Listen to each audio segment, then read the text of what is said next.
the JP show? Mm-hmm. Yes. I got confused about the VR sex thing. Okay. I was trying. So who wears the helmet? Chad. And then you do stuff to him, but he pretends it's a different girl. No, I do stuff to him, but there's another girl in there with me because he can also see me. Right. So you're not left out of it. Right. So there's two of us, but I'm the one doing the act. And there's just another girl with us doing it too. Virtually. I want to try this. Yeah. So, and like JP said, he's like, I don't even know how to bring it up, this and that, where Chad I didn't bring it up. Like, bitch, put this mask on. Yeah, right. Well, I'm just kidding. Well, and that was one of the things, like Chad said, like he has never done is have a threesome. Mm-hmm. And I said, is that more important than a relationship? Or because I'm not doing it. Right. I'm too jealous. I'll admit it. I'm not sharing it. What about this? No. No. What if it was a stripper or a hooker or somebody that, like, say you were in Vegas and it was just a you'll never see her again kind of thing? It would have to be like we're out of the country or something. Oh, man. Yeah. He wants to make sure she never finds him again. Not even on vacation. Yeah. What if you get to kill her afterwards? Okay. That's fine. All right. Now you must die. Yeah. Then that's okay. Listen, I'm not one for sharing. I know I wouldn't enjoy that, especially. I definitely wouldn't. I don't want to do that. Nothing about that turns me on. And if my wife asked me for that, I'd be really conflicted. Right. I want to give her whatever she wants, but that would really suck. So that was kind of the thought behind the VR, where he said he never had one. He always thought he would. And now that opportunity's gone, here's the next best thing. I'll give you a threesome, but just a virtual one. Listen to me. I think it's one of the most giving things I've ever heard. Yeah. Well, I think the creativity is there. I think the idea that you were trying to please him somehow it makes it nicer. I like the whole idea. Thank you. Yeah, I think I'm a very giving girlfriend. You know what I mean? That therefore, not too many girlfriends like, just have a threesome. Yeah, that doesn't go over very well. But that virtual girl's out there somewhere. Listen, you know what, Gio? Yeah, she's out there somewhere. Collecting data. Yeah. She knows all the things he likes. And you see her in a restaurant one night. Yeah. Oh. There she is. Listen, she was a real porn star. Damn right. From France. That'll probably be on this show one day. Yep. Yes. And it'll be really weird. But I don't know what she looks like because I did not put the VR goggles on to look at it, so I don't know. Did Chad pick the girl? Well, so there's like an app within the VR. That really knows what you want. And there's a certain section for this. Oh. Is it under Snow Bunnies? Specifically. How do you know that you were in the video? Like he could cut you out and not told you. Because I trust my fiance and what he tells me. I don't know. He's banging other virtual girls. True. Yeah. I wouldn't trust him. That's a good point. Actually, you can trust him. That's a good point. I wouldn't let him go to France. Yeah. No, I can see you too. It's fine. You look good. You look good. Yeah. Just move over to the left a little bit. Well, I have put them on and I have seen it for the girls' side, but it sucks because the girls' side, it's really made for gay men, not women. Oh. So, like I've used that site and that thing. Yeah. And I did not like it. It was very weird.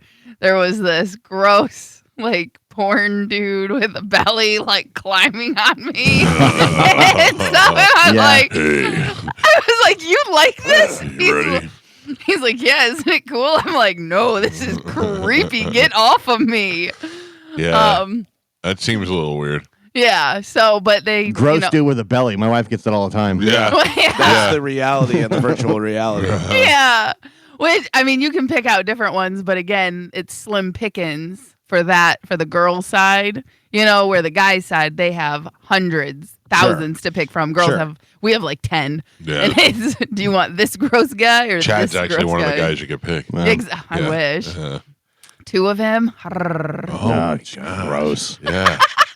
I'm sorry. I love my fiance. I mean, you love him. Yes. Mm. And I think, and that's one of the things I know that's something that's, very important to him.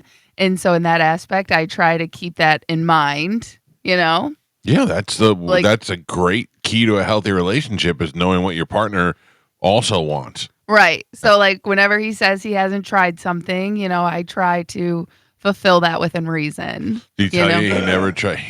Forget about it. Forget it. I'm not even going to go there. I was going to say the last thing he said he had never tried was like Pop Rocks.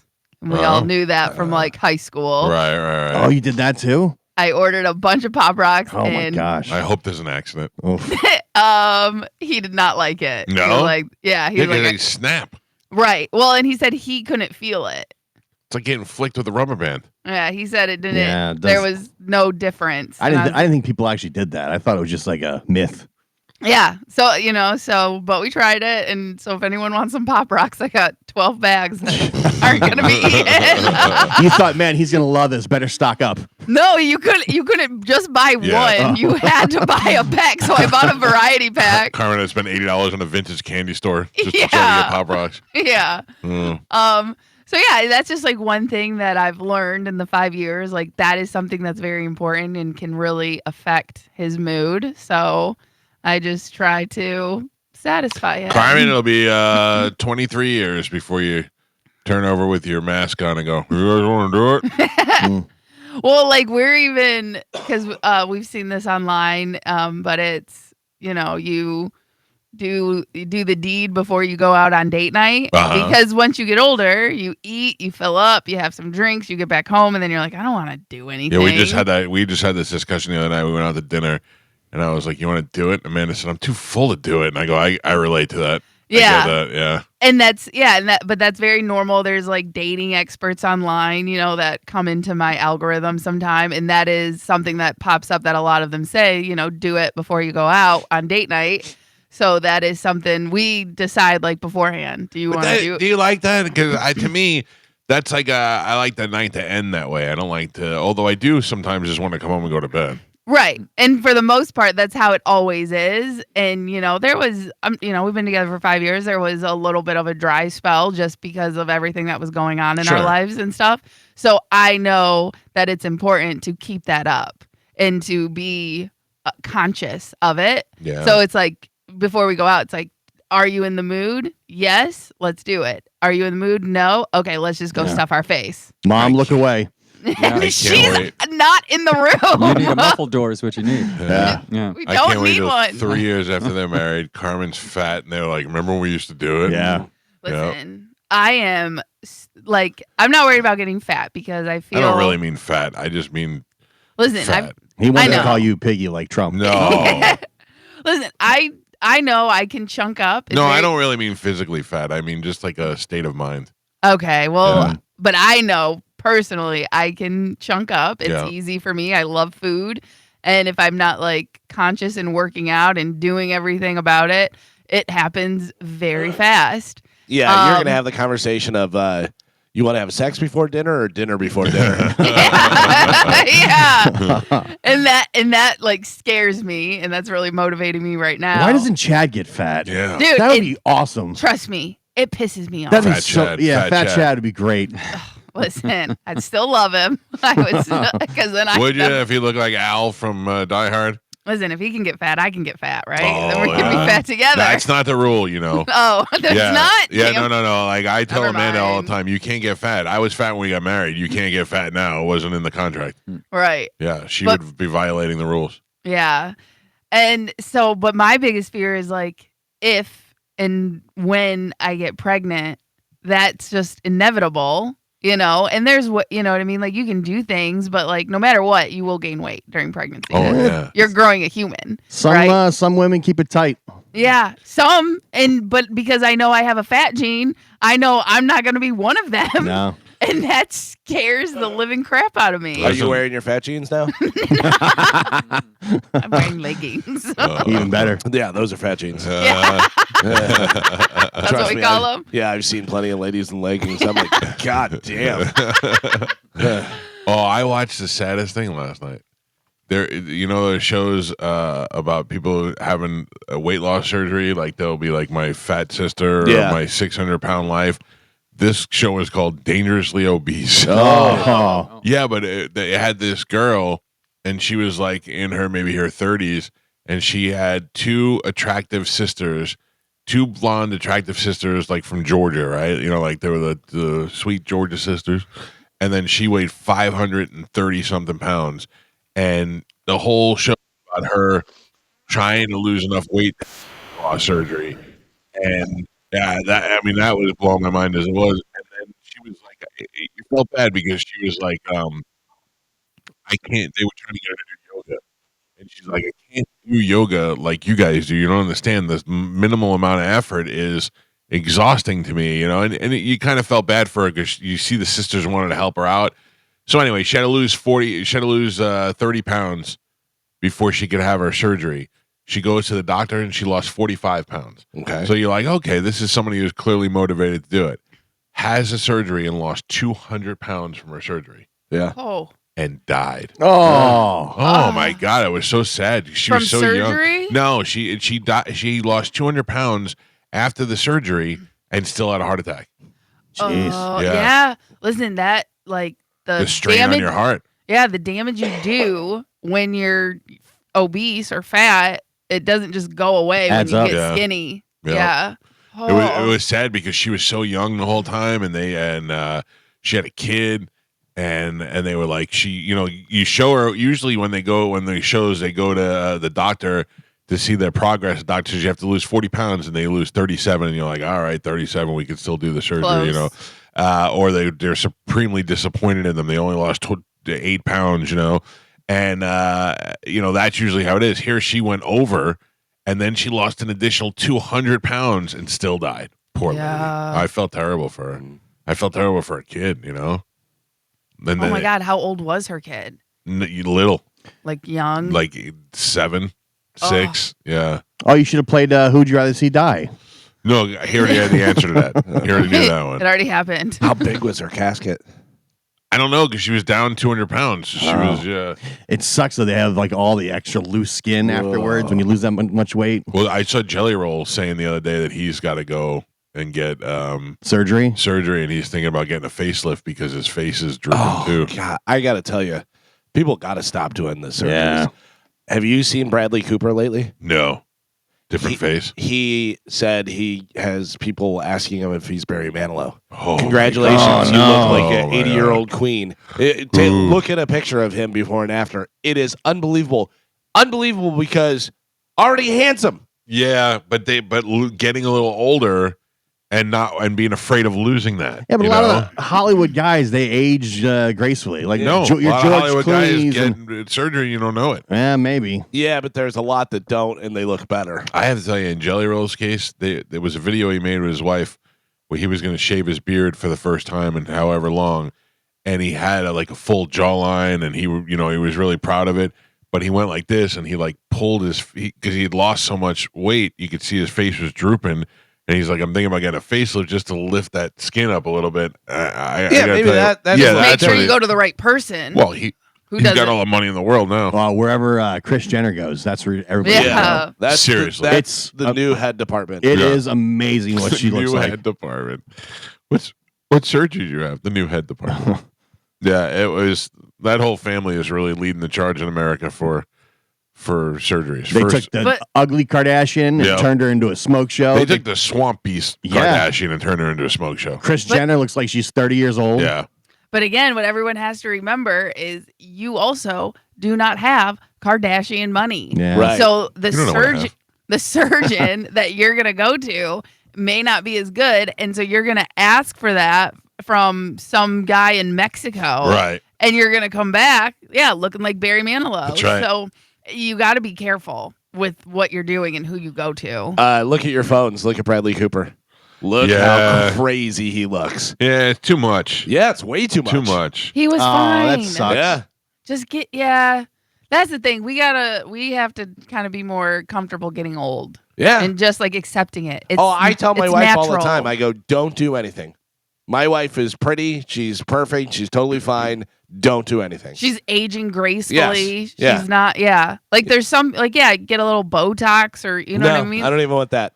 I don't know. For me, I can see it. I always say if you took somebody from 1950 and put them here now in this time, they would go, oh, "What happened to humans? Yeah. We did that. Are we? With Joe. Are we part of like a human alien?" Like hybrid weird race and stuff. Like, look at these people's heads. You're like, what is going on? One of the things I think is sexy, but is the most ridiculous thing in the world is those big ass eyelashes.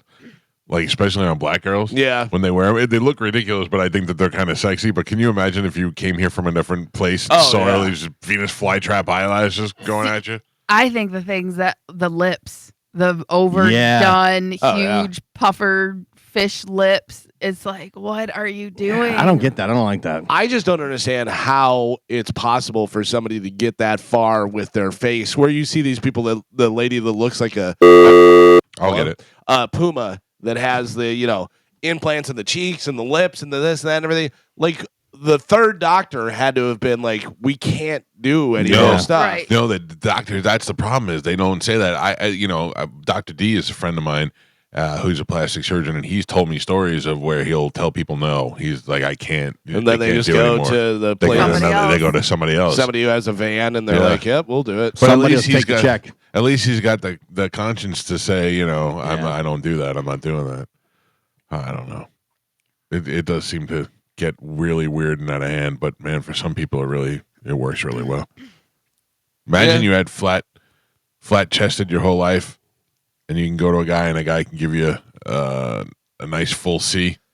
Yeah, but that's changes your whole confidence level. That's another thing, though, that it looks weird. It looks, you can tell, like your body doesn't support that, and it's just these big giant bolt-ons. And it depends. It depends, and that's the thing. And if you look like you have these two Hostess cupcakes on your chest, perfectly round mounds, that looks ridiculous. Well, and really, the problem is like 16-year-olds are getting this. Yeah, like we're buying that for their daughters for their sweet 16. They were buying them boobs, and it's like, let their body develop. Right. Let them finish first. Even if you know like they're not gonna have boobs, like it just runs in your family.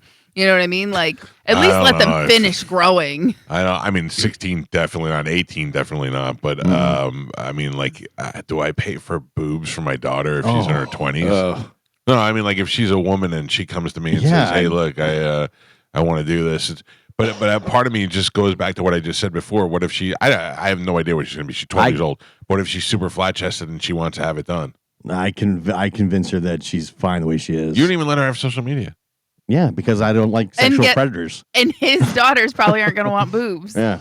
Because they don't see it as much. Right. They're not fixated on being superficial. Yeah. Oh, mine definitely is.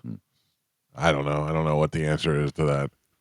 I mean, do I give her the money, or does she go, well, I'm just going to have to start an OnlyFans? And I mean, I would try to convince them to change their mind. But again, knowing why? That most girls it's her body. It's her. I would not tell her she can't, but I'm not buying them, and I would try and convince her that you don't need this. Yeah, because you see. But Daddy, let's look at your Instagram. All the girls on your Instagram has them. I'm talking to Gio. Or are you talking to me? 'Cause I feel like you're talking to me. I'm talking to both of you. Yeah, but definitely Gio. I don't care who she's talking to. Just say Daddy again. I wouldn't be mad that she did that, but I would try and convince her not to. I'd try to talk her out of it. Yeah, but a lot of girls take him out eventually. They're like, "Oh, that was a horrible idea. I should have took him out." That's the new thing right now. Yeah, everyone's taking them out all the time. They should have a thing where if you take them out, you give them to somebody who wants them. Yeah. Wait, you could donate them. Yeah. But I would show her look at all these girls. They all got it and they thought it was horrible and they had complications. Yeah. Carmen, are you familiar with a tool called a depuffer?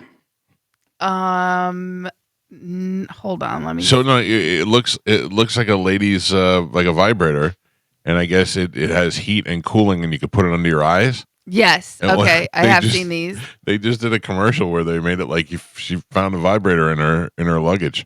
Oh, that was a selling point for it. Well, I might need that for Christmas.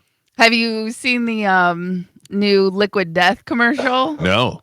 I like them small, really small. I really enjoy the small ones because they came out with like small cans. Tiny can. Yeah, so all the girls are saying that they like them small, and then it goes to the guys. I need the big ones for what I'm doing.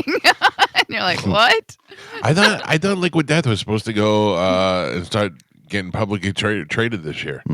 Yeah. I was drinking Tony Hinchcliffe's tap water all weekend. How was that? Oh, was is that good. his? Yeah, it was good. It tastes just like water. Yeah, it's the same thing. Somebody was saying, I don't understand. So it's tap water? Did they just put tap water? I think they just call it. That's that. yeah, it's the joke. That's what people were saying. They were like, I don't understand. Yeah, someone did ask me that. And I'm like, I think that's the joke. Yeah. Is it? Maybe. Or did he just sell you It's $5 bottles of water that he filled up in his great. bathroom? Yeah. I don't know. And it was a real unrelatable can. There was too many words on the can, and There's I was reading the back of the can. It was like there's like a story, and it was like, "You're so dumb, you bought tap water." In a can. Like, that's what it was. Like the whole gimmick. I thought it was fun, but yeah, it tastes fine. Yeah, I didn't know if it was tasting like a can or if it was going to be good. It just tastes just like Liquid Death. Yeah, it's the same. Same Same with exact thing. Monster. Mhm. It's all just water. It's, Yeah. What a scam! We all got scammed. Oh yeah, We had a big faucet in our kitchen, and we're all buying $8 bottles of water. pretty much. If you don't want a bunch of fluoride, though, you don't want a bunch of fluoride in your water. What? There's studies that actually makes you dumber. It lowers IQ. Fluoride? Huh? Yeah, because they put so much fluoride in the water, and it lowers the people's IQ. Especially in Florida. Yeah. It's bad for you. Yeah, I know. I don't understand though. It was good for your teeth, but bad for your IQ. Well, they're saying that you shouldn't get your fluoride treatment from your dentist. Like the dentist will push it because it ruins your teeth, and therefore you're going to need more dental work. Fluoride later on. ruins your teeth? Listen, there's a bunch of studies that I don't believe go it. against each other. I don't know. I'm drinking Tony's tap water just to be safe. I use coconut oil. On what?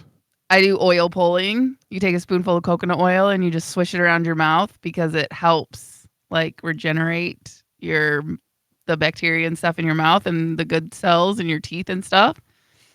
Oh. And I have to tell you, since I've started doing it, every dentist appointment I've gone to, they say, excellent. Good. No problem. The oil pull your face. Yeah. So I don't know. Oh. I don't do All it right. until they tell me not to. When we come back from break, Carmen will tell you what we have to give away, and we'll play a little Sporkle. But first, the open letter rewind is happening next. It's the Mike Calta Show. This is 102.5 The Bone. I know you have been talking about it, that you've wanted to see it. Have you seen One Battle After Another with Leonardo DiCaprio? I have not yet. I have kept looking to see if it come out and if it was streaming, and I was not yet. Is it now? It is now, yeah. Okay. Did you watch it? I did watch it. Does anybody else watch it or no? No. I was very much looking forward to go seeing that. It was a new DiCaprio movie with Benicio del Toro and Sean Penn, and it looked like it was going to be fantastic. I mean, it's has a rating on Rotten Tomatoes of 94%. IMDb is 8.1%. Letterboxd is 4.3 out of 5%, or 4.3 out of 5. What about on the Galvin scale? On the Galvin scale, I will tell you, it may have been one of the worst movies I have ever seen. Why? Boo!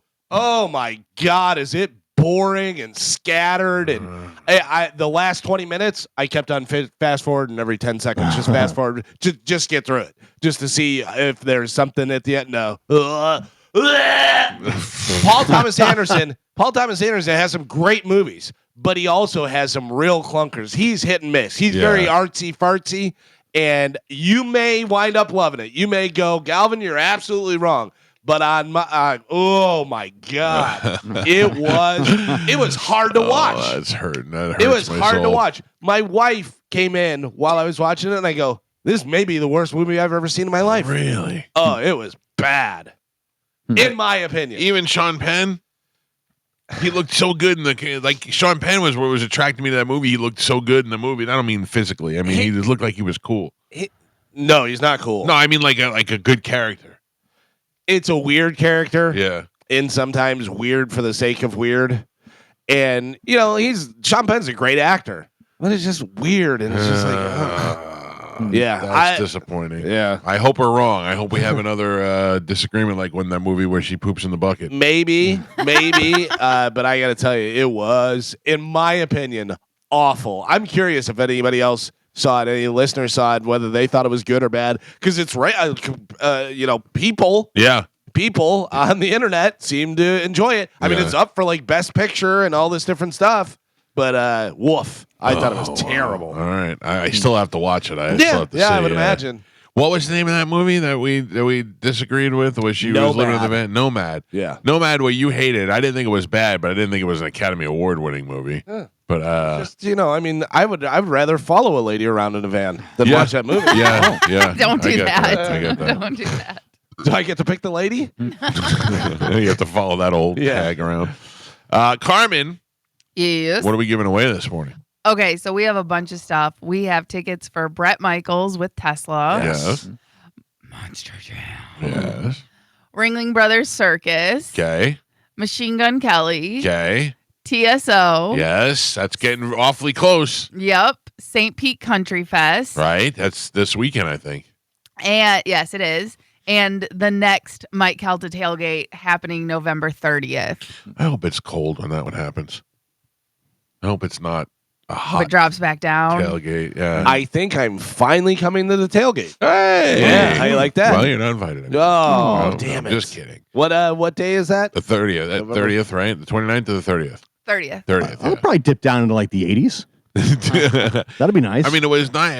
It was nice when we had a week of cold. it wasn't even a week. It was like 3 days 3 of cold days. air. if that. Yeah, it's projecting high of 80, low of 63. So it's Yeah. not going to be chilly.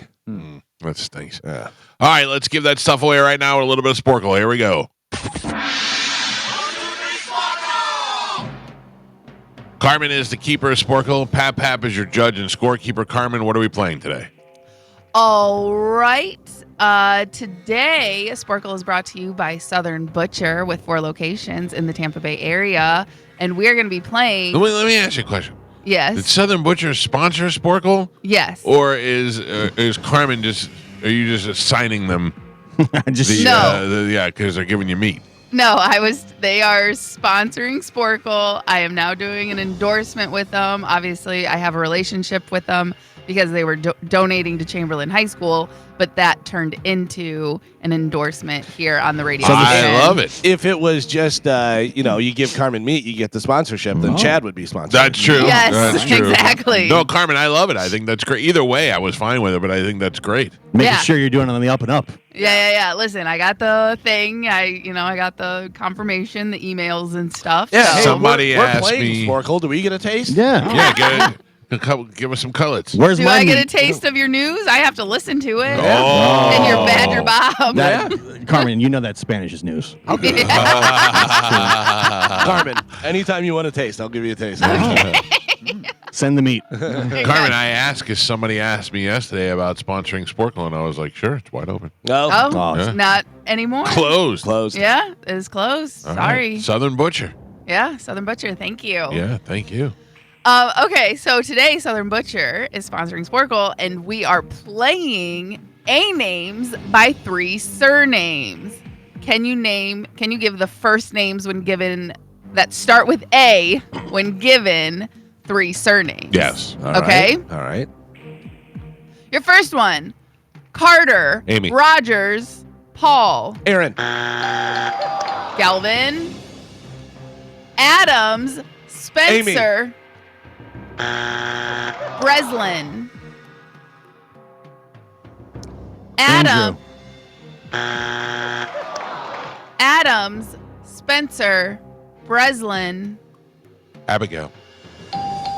Mike, Levine, Adam. Sandler, Mike, Jackson, Alan. Rickman, Mike, Einstein, Albert.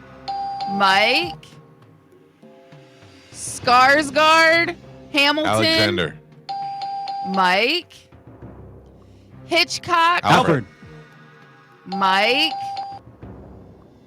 Keys, Silverstone, Alicia. Fox, Mike, Seyfried, Bynes, Amanda. Galvin, and Pap. We are halfway there. Gio is not on the board. He has a total of 0 points. Galvin with 2, and Michael is your leader way out front with 7. All right. We are doing A names by 3 surnames. Your next one, Rose Hurd Amber. Tamblin. Mike. Earhart. Amelia. Vega. Pap. Gio. Gio gets the point. Winehouse. Amy. Mike. Garfield. Andrew. Lincoln. Galvin. Kinsey. Bassett. Amanda. Angela. Angela. Mike Calta. Kendrick. Anna. Mike. Hathaway. Man. Gio. And Pap. Ah. We are on the last three. Gio has 2 points on the board. Galvin ahead by 1 with 3, and Michael is your leader. He's winning with 11. All right. A names by 3 surnames. Last 3. Here we go. Bourdain. Anthony. Anthony. I said Anthony. Did Mike No, said No, I did he not. said- Okay. Galvin. Well, you stuttered, and Yeah. then Mike said something, so just making sure. Mm. Galvin gets the point. Banderas. Antonio. Mike. And your last one. Schwarzenegger. Arnold. Gio. Your final score, Gio with 3 points on the board, Galvin with 4, and Michael is your triumphant champion today. He won with 12. Excellent. Successfully eliminating the rule. Yep. Doubled up. I needed, Gone. I needed all 3 at the end there. I was like, oh, God. All right, let's get a winner on the line. Good morning. Who is this? This is Zach. Hi, Good morning. Zach. How are you doing, sir? Pretty good. How are you? I don't feel like you're awake yet. No, Zach. I feel Yeah. like Zach is definitely still No. in bed Yeah. and just holding the phone with his cheek. Zach, you're the winner. I'm going to put you on hold. Carmen will grab you during the break, and you'll have your choice of prizes. Thank you for listening, sir. Thank you. All right, pal. He's on line 5, Carmen. Got it. Galvin, what do we have coming up in news? Carmen's going to go back to him and use his here. Coming up in news today, Who Gets Got, Release the Beast, and Bucksbug. Bucksbug. Mhm. All right. Galvin, as your news. We'll take a quick break, and we'll dive right into that next. We got Cody Tucker is going to join us live from Texas this morning. It is the Mike Calta Show. This is 102.5 The Bone. Want to remind everybody this Friday, we're going to be out at the Walmart on Dale Mabry and 275. Now, Carmen, Yes. will you be out there with us? Yes. You will. Yeah, I double checked. We have a board op that for the morning. And I did that this morning, so I was like, wait. Double check. But yes, we have a board op in the morning, so I will be out there with you guys. Because guess what? What? I think we have raccoons coming by. Stop it! I was going to check with you because I saw one by a dumpster the other day, and I was going to grab it. Different. We already got it. We already got it. All right. Yeah, Don't yeah. bring that one. The Capybara Cafe is bringing some critters by. Animals? Yes. Oh my I'm not really sure God. who or what is coming. I hope it's a raccoon just because they were our buddies last time, but I don't really care. Whatever they bring, I'm happy with. Yeah, The same. Capybara Cafe is in St. Pete, and a capybara is just a large, adorable rodent. And they have a whole bunch of them there that they rescued, but they also have rescue raccoons. They have a tortoise. They have a goat. They have a bunch of animals there. It's a great time. Certainly great if you have kids, but great if you're doing a little couples date or just to go over there if you love the animals.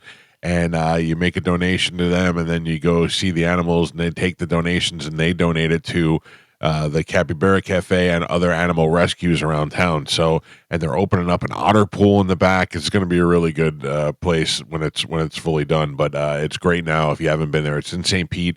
I went there on a whim with my family, and we loved it, and have become friends with those people now. And they've been on the show before, and I asked them if they wanted to come on out there on Friday, and they said yes. So they will be there on Friday for sure. Nice. Now, Carmen, Yes. in the past, as a director of leisure activities, Mhm. you have lined up food for us before for the event. Untrue. Who has lined up? That was Spanish. Oh, Spanish did do everything on the show, didn't he? Did he? He did everything. Did it All all. right. Just saying. But yes, he is the one who used to line up the food. Okay. Because one time we crossed over and we had too much food. We did 'Cause have too much food. Way too much. Yeah, he did. So he got someone and I got somebody. Oh. And then, so that was So you know. did get somebody. So you're a liar. Yeah, you're a Well, liar. You're I'm a s- full liar. No, but I'm saying like so that responsibility did get passed on to him because he was in your studio and he can talk to you directly where you never answer anything, any text or call from me, so it's always a mystery. I mean, if I wouldn't it's- say that's true. No, it's not. Like it's just, Yeah. some things go. Also, bringing food on the show is not something you need like. You're not going to show up with a pizza one day and I'm going to go, "You didn't approve. I didn't Yeah. approve this." Right, but again, like I said, but because of that one time and we had way too much food, like Chad and I ended up taking that food and giving it out to homeless people. Yeah. Because we had so much food I'm just saying. and it was going to go to waste. So, All right. Well, And we'll I be mean- longing for the days where we used to have food to give away to homeless people. well, Friday. I mean, someone did take Spanish's job, so wouldn't it be that person's responsibility No, to do that then? everything falls on you. Oh, okay. You have to pick up the slack on everybody's jobs. Okay, gotcha. That is your responsibility. I just wanted you to say that, so Okay. I've got it. I'm on it. I'm just wondering, we're going to be out there for 4 hours. Might as well make the best out of it. Yeah, Yeah. true. Listen, I'm with you. I And get it. Well, we're worried about getting food for ourselves. The whole point of us being Yeah. out there Yeah. is to collect food donations for people who are hungry for the holidays. Too And- much food the one year. We had Yeah, too we had much too much food one year. It was too successful. Too much that we threw it in the garbage. No, we gave it away. Wow. We gave it away.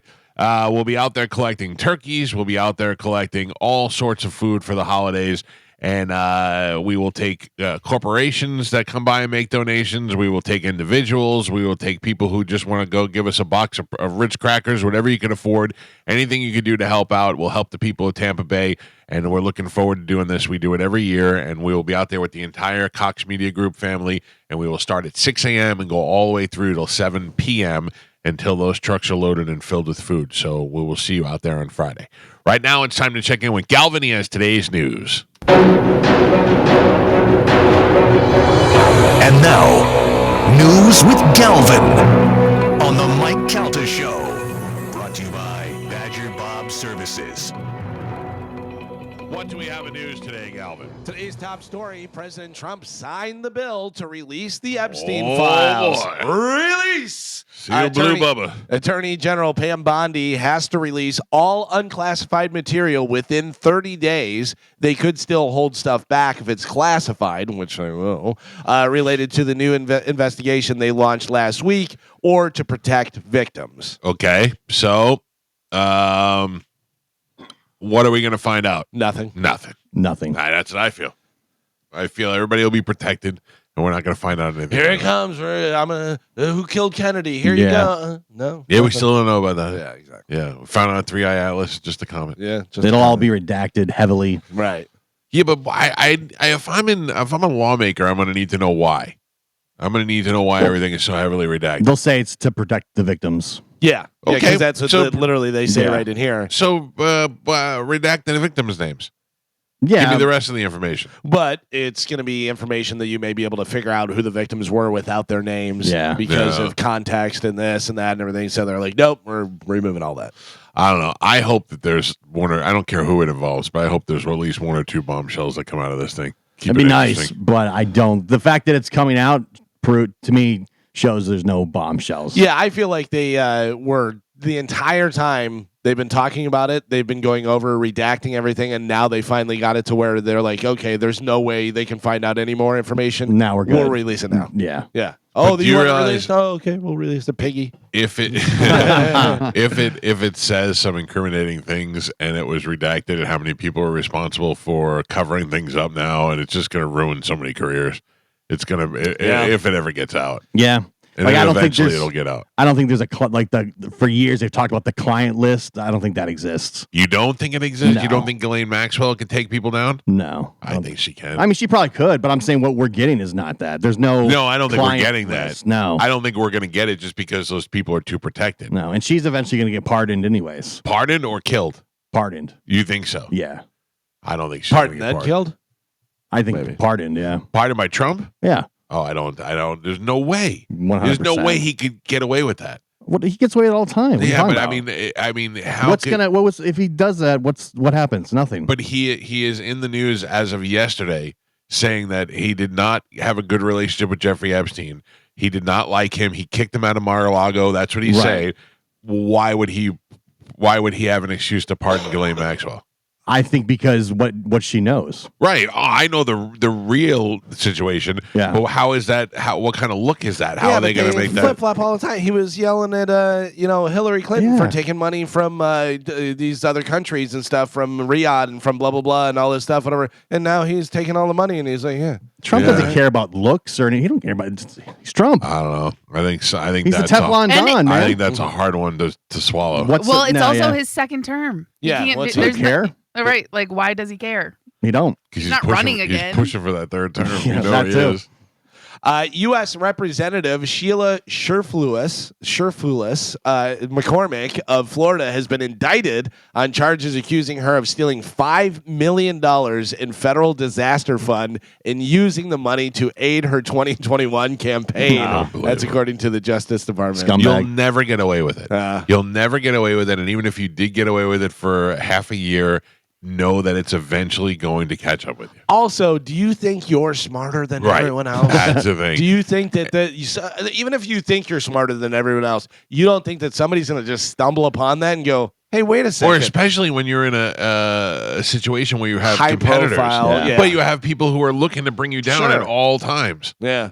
I've said this before. I think to be in politics, you have such a massive ego and you're a narcissist. So you think you're untouchable. Well, yeah. On any level. On any level. I mean, because I think anybody who gets into politics, I don't know whether anybody, but a majority of them is like, hey, be president one day. Yeah. And the fact that you go, you know who could run the country? Me. You know who the one person Yeah. is? You have Me. to have a massive ego. Yeah. I don't know. I always think that I always go back to Pete and I when we were young and poor and how many opportunities we had to do illegal things and we were like, it's just never going to work out. It never works out in the end. And you see all these people always end up getting busted. And even if they only get busted and punished for a little while, it's still enough to cause such a rift in their life. But these politicians, they're not poor when they're going into politics. No, no, that's they're true. rich and established, Yeah. and I'll never get caught. That show that I'm watching, All Her Fault, Yeah. is pretty good. You should definitely watch it. I like that. But there is a situation where a detective is offered kind of a you do this, I'll do that kind of thing, whatever, and he's like totally against it. But then the situation that he's in, you're like, I think you probably would do it. Yeah. You know. Kid needs money for college. Something like that. So you got the was it a text the other day of them saying that you needed to give them your information for paying something? It was a text from my pool company, supposedly, that said that they were switching billing companies and they need my credit card number and the security code on the back. Now, I actually think that it's legit, but I'm not dumb enough to go do it without following up. Okay, so you haven't figured out whether it's real or not yet? No, You haven't talked to them? Okay, because there's situations going on. A Tampa family nearly lost their retirement savings after a fraud scheme that happened over the phone early Monday. The Davis family said they received a call from a man impersonating a Bank of America representative who had all their banking information and asked them to move $15,000 to a new account after alleged fraudulent activity. The criminal instructed him to walk into the bank and make a transaction while leaving his cell phone on and connected to the call before sending a picture of the receipt. Bank of America staff at the Tampa location quickly realized the action as a commonly used scheme and canceled the potential money wire. Pinellas County Sheriff's Office said that different types of these schemes are reported daily and vary in nature. Oftentimes, they target vulnerable, elderly, those who lack the knowledge about technology. The Sheriff's Office recommends all victims of these crimes to report them to law enforcement's Financial Crimes Division. Yeah, you can never be too safe. Like, the only way that I'm going to release that information is if I call the guy that I know from the pool company on his cell phone and say, hey, do you really need this? Which I just haven't had time to do yet. Also, just the fact that go into the bank, leave the phone on while you're doing it, send us a picture. I mean, that's sad because that's me in 3 more years. When they call me and they're like, ChatGPT said to tell you this. I'm like, oh, okay, and I just fall for all of that garbage.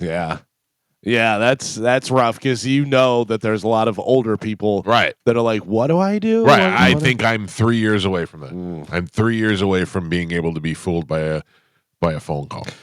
Speaking of money, how about this? Powerball Next jackpot, Saturday, $629 million. I'll take it. $629 million. Good luck, everybody. Gio, you moving on that?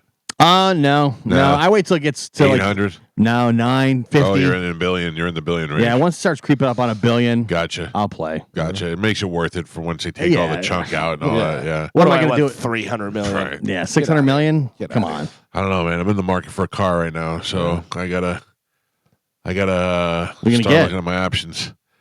I don't know, man. Is it for you? Yeah, for me. Okay. So I don't know if I want a car or a truck or a what. I don't know. Well, you say truck, but you mean SUV. No, I might want a truck. Truck? Yeah. With a bed. Yeah. Pickup truck. Yeah. It That doesn't only, make any sense to me. only because why?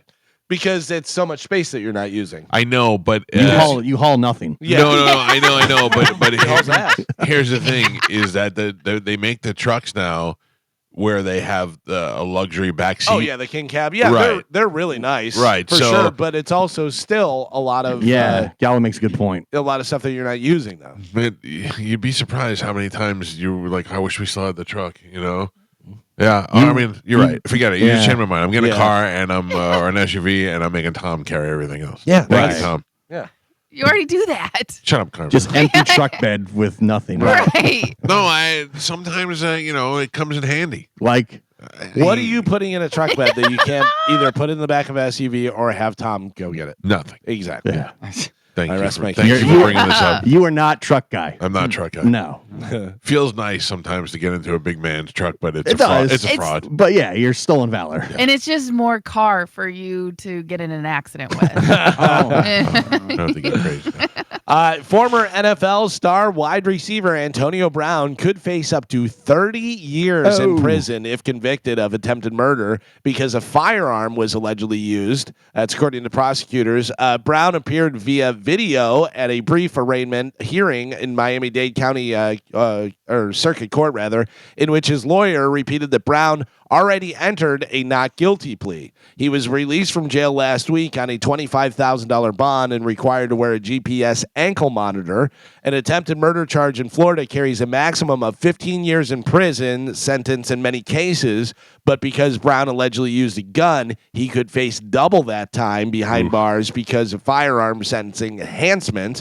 The law also carries a potential 20-year minimum mandatory sentence upon conviction. Brown, who is 37, did not speak during the hearing. No trial date has been scheduled. You don't want that idiot talking. No. He was just going to bury himself deeper. I can't believe they gave him bail because Yeah, only basically 25 grand. right, and they basically knew he was hiding out in Dubai. Right. Like he took off on a plane like the very next day after this incident happened because he knew he was going to get in trouble. He's just like live streaming now from his house still. Yeah. Like yesterday, he was out by the pool with his kids and he's live streaming. He's acting like nothing's wrong. It's him and Takashi Tekashi. 6ix9ine. Remember, they're like Yes, hanging out at yes. his house. Two idiots that There's deserve. something wrong with yeah. him. Yeah. Yeah, that's the problem, Carmen, is that I don't know if he ever gets convicted if they don't use insanity as temporary insanity as a plea Part to of try and their- get him out. Yeah. Right. Yeah. When he dies, which will be way before he should naturally die. Right. He's 37. I would say he doesn't make it to 50.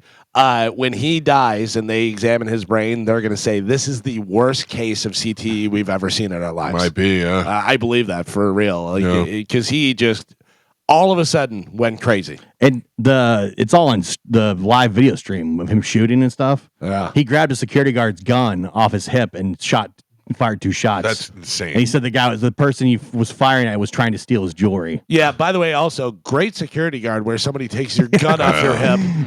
Paul Blart. Well, it was a skilled. Oh no, it was just Antonio Brown. Yeah. The Buccaneers held only a walkthrough on Wednesday because several players were under the weather. Unfortunately, this Wednesday, a lot of people have taken ill, Coach Todd Bowles said. There is a bug going around the building. We had about 5 coaches and about 15 players down. Man. There's nothing we can really do about that today. 6 players, including quarterback Baker Mayfield, were limited with the illness. Wow. Yeah, That's what that is. that's not Hey, good. by the way, I think we talked about it yesterday that Baker's expecting a second child, Yes. a boy. Yeah. Did you see the announcement with the daughter holding the Yeah. sonogram pig? That's the cutest thing I've ever seen. Yeah. Yeah. I got I gotta tell you, I still have baby fever, man. Yeah. Hopefully that raccoon gets it out of my system. Maybe you can watch Baker's Baby. I don't know if they're gonna trust me with watching the baby, but I would. I would while they're at Just the get a games. raccoon, put it in pajamas. Something. It's the same thing. Little It'll be hands. fine. AAA expects a record number of Americans to travel for Thanksgiving. They're predicting the worst traffic days to be next Tuesday and Wednesday, and then the Sunday and Monday following Thanksgiving. Anyone going anywhere for Thanksgiving? No. Me either. No. Staying right here. Yeah. We're working next week up until Wednesday. Wednesday night we're playing at Whiskey Willie's. Right. And then we're off Thursday, Friday, Saturday, Sunday, and then we're back strong till the Christmas break. Yeah. So Carmen, don't be disappointed. I'm a little sad. Why? Oh. I could use a break. You just had a day off the other day. Yeah, how dare you? I know, my bad. Come on. I'm sorry. I'm so lazy. What are we working that Christmas week? Are we working up until 19th. Oh, so just 19th? Okay. And the 19th is the Pub And crawl. then, and then we'll be back on the 5th. Maybe. We'll see. back on the 5th. Wait a minute. Yeah. What? I don't know. I'm just kidding. You I never need know. to know, guy. I need to know. You never know. You never know. I'm gonna try and go see the Magic over the Christmas break. I'm going away, and I don't even know the dates. I gotta figure all this stuff out. I stopped at CVS the other day because I needed to get some whatchamacallit, Alka-Seltzer cold and sinus stuff, whatever. Because if you can hear, I'm a little stuffed up. But I was like, oh, I got to get some deodorant too. They did not have the deodorant I normally get, but I was like, I'm here. I don't want to have to stop another place. Let me just grab something. So I'm over there taking tops off and smelling, Right. doing the stuff, whatever. Not only am I pretty sure that I paid $11 for a stick of deodorant, which is crazy, right? I don't know Is how that much crazy? how much is I don't deodorant know. normally. I would think it That's- should be like $4. No, that's about the normal price. Is that real? Yeah. Yeah. I And guess it- I just don't pay attention. It used to be like around 7-8, but it has gone up Oh my recently. God. Yeah. Tariffs. Listen, Who knows I'm- everything? I'm telling you, make your own deodorant. Oh. Well, Carmen, I can tell you that I get a very basic. It's Old Spice Fresh, I think it is, and it's just like a not really a smell. Those are good because they're aluminum free. Right. They don't Yeah. I have like the aluminum free. Well, they had Old Spice, and they had different ones. They had Kraken and Fiji and Ooh. this and that, whatever. I had Old Spice Orchard. Has a little bit of apple. It's delightful. All right. Are you licking your armpit? No, it's nice though. I But like that's the thing about making your own deodorant. You can make any scent that Carmen, I'm not you gonna know? make. I'm not gonna make my own Come deodorant. on, Galvin. Okay. Just Stop rub pushing- some I mean, you know. apples on your armpits before you leave the Yeah. house. You know That's what? more likely. Yeah. That's. Yeah. I'll get some of the dried apples that you have and just put them on. Oh, my, yeah. That would not Duct work. tape them under my Take arms. your kale and I'm sorry. I'm trying to be healthy. What are you using for your deodorant? It is coconut oil, castor oil, arrowroot powder, and then essential oils. The hell is arrowroot?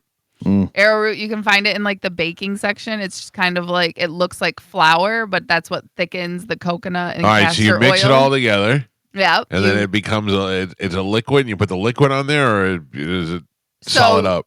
Well, so you melt the coconut oil, and then you add everything in it, and then the arrowroot is what helps, put it back thicken it, put it back together, and it's almost like a lotion, like Okay. a cream. Yeah, it, yeah, yeah. it kind of gets back to coconut consistency with a little bit more, with a little thicker, and then I just rub it in, and Well, it I gotta helps. tell you, I've never smelled your pits. Yeah. And it's, you know what I mean? It's it's easy. It's cheaper for sure. And on top of that, you can use any scent that you want as far as essential oil goes.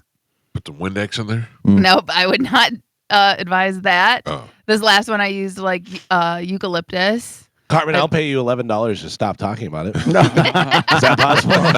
I'll take 15. that's my fault. I asked the I'll question. take 15. I asked the question. A study at University of Toronto found that using a lot of filler words like and could be a sign that your brain is breaking. They tested speech patterns of more than 240 adults. The ones who paused and used filler words a lot tended to show the biggest declines in executive function. Executive function includes everything from memory and planning to reasoning and problem-solving skills.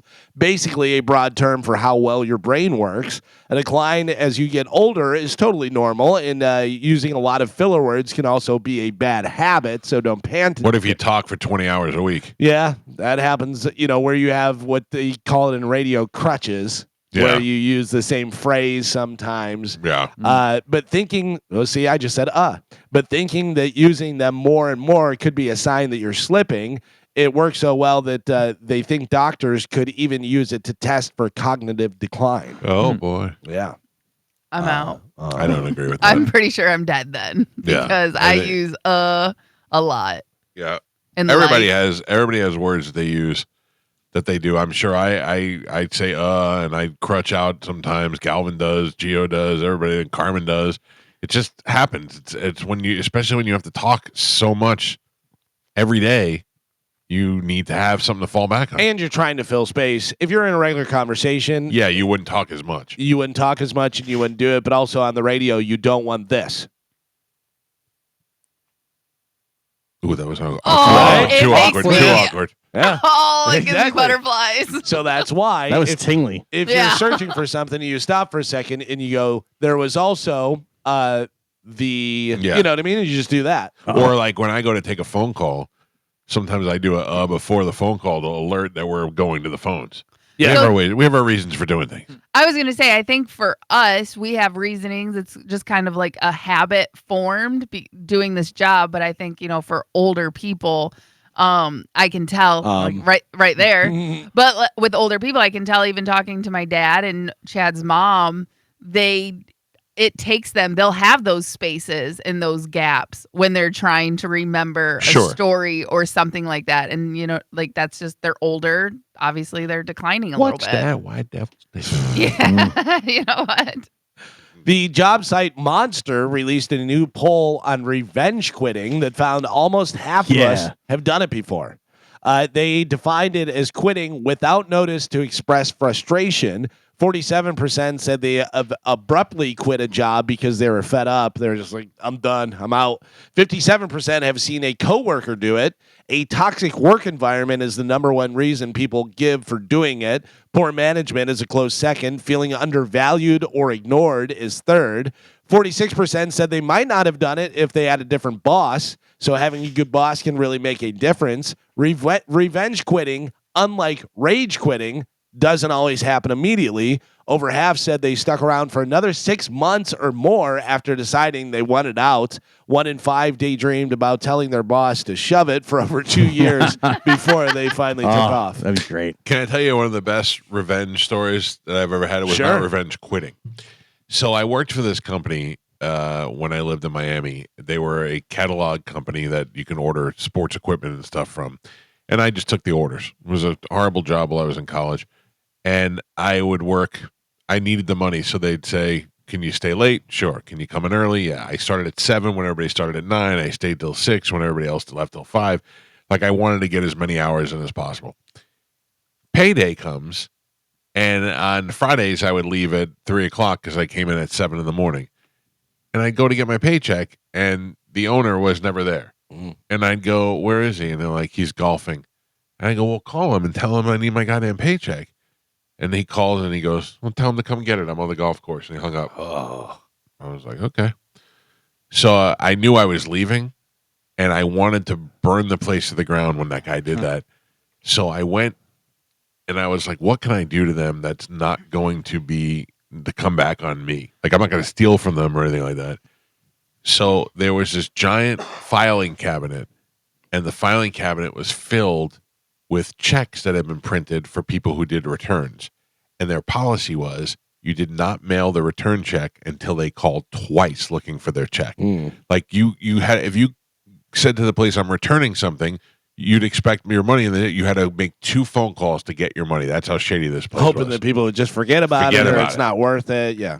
I went and found the most expensive return checks. So they were, a lot of the times they had wetsuits on there, and the wetsuits were $100 each. And there were some people that would buy like 4 wetsuits and return one of them, or return 3 of them and keep one of them, So I went and found the highest checks in there. and I took them all. And when I quit, I mailed them back to all the people. Without them having any idea. That was so they probably got hit for $10,000 at one time. Nice. All legal, nothing. Yeah, I yeah. didn't do anything wrong. I just did You did your my job. What Yeah. you're supposed Yeah. to. Man, they should have So, paid you. They should have paid me. Yeah. That way, all I can think of is that dick going, "Oh, I'm on the golf course. Tell them to come get it." I was Yeah. like, "No problem. I'll occupy my time. Don't worry about it." Did you go? Jag off. Oh, you should have went and got it. To the golf course? Yeah. No. You That should guy have was- went and gave him the Tony Soprano. Yeah. There's a bee on your hat. Yeah. Smack him in the head. Pennies are not the only coin we don't need anymore. 24% of people said they'd be totally cool with getting rid of nickels as well. Yeah, who's using a nickel? Yeah. And the only thing I use is quarters. Well, they say 14% said they support the Treasury nixing all coins and just rounding to the nearest dollar. There were a couple places in New Orleans where it's cash only. So I actually had change in my pocket, and I just threw it on the bathroom floor. Oh my god! Because with you? when I was getting dressed, it all fell out of my pocket, and I never picked it up. It was just on the floor. I left it. You know what? I mean, it's a private owned place, whatever. But what is the legality of being cash only? I guess you can do it because Taxes. you no. But I'm saying like if I'm trying to pay for something and I can pay for it, I have the means to pay for it. I just don't have cash on me. And then you're just because Cash But- only. yeah, Well, that's weird. That's a but- weird policy. Well, I know for a lot of like mom and pop, like smaller places, like the credit card fees Transaction, the Yeah. transaction Yeah. fees. Yeah, I get and that. paying No, for that service to Yeah. have that, it is really expensive. yeah, I don't know. It's just weird. Then put an ATM in your place. A lot of places do that. A lot Yeah. of places do that, and then they charge you a ridiculous amount for the ATM Sure. fee. They Oh, get yeah. you, they double whammy you. Yeah. At Cafe Du Monde, it was like that. They had an ATM Right. inside. And they Yeah, were I mean, cash think only. about that. That's all cash. Yeah. For the longest time, and I don't know if they still are now, Waffle House was cash only. Oh, really? Yeah, for the longest time. I would imagine. No, they have to be. They have to use cards now. They do, yeah. Yeah, they do. I've been to Waffle House. Yeah. That's Waffle good. House. Waffle House is great. It's smothered and So covered. good. I love What are we Waffle getting? House. We getting breakfast? Is that what we're saying? Order Waffle House. Yeah, I'm down. Great. I'm down. How about this, Carmen? Do you know about Taco Bell's fan style menu? No. Fan style? Yeah, fan style, like you're a fan of Taco Bell. Oh. It is available starting today. It was created by customers and consists of 3 items. They have the California Crunch Wrap, Yes. the Burrito Bliss, and the Cantina Craze. These items were selected from over 40,000 submissions. So it's a fan style menu. Starts today at Taco Bell. Now what's the crunch wrap? What's different about the crunch wrap? California Crunch Wrap. Yeah. I think it's got What's in it? guacamole. Maybe guac. Yeah, that may be the thing. Oh. Let me see what it says. What is in the? Disappointment. Oh. I thought it was gonna be like Coconut oil. no. Something root. I don't want California that in Crunch my- Wrap actually has eggs in it, Carmen. So it has. Let's see. Looks like steak. This says And potatoes? warm, fluffy tortilla, blah blah blah, hash brown, fluffy, cage-free eggs, flavored bacon, diced tomatoes, guacamole. I'm out. Okay, Shredded so it's like a cheese. breakfast. It looks like it, yeah. Crunch wrap. I'm in. Oh, what I would do? I order a tortilla right now. Yeah. I haven't had carbs in 3 days, 4 days. Oh, Yeah. it We- sucks. Oh, I was telling Amanda last night about how great we ate in New Orleans. Just how good everything we had was delicious. Everything. Yeah. Not one bad meal. It's a good city for food. Yeah, for sure. Yeah. Yeah, it's funny because I talked about my wife, us going there before, and I was like, but she doesn't like any of that stuff. Like, she doesn't like that kind of food at all. Yeah. So Oh. it would be really kind of missed on her. You know what I mean? It was Yeah. just like, meh, whatever. Waste. Monty's was great. Yeah. That was Monty's. So I keep going back to That was Monty's. good, yeah. I wish we would have made it to Mother's, though. Yeah, You know, that place is pretty damn shrimp good, and too. grits. Johnny B had it. He said it was great. Oh.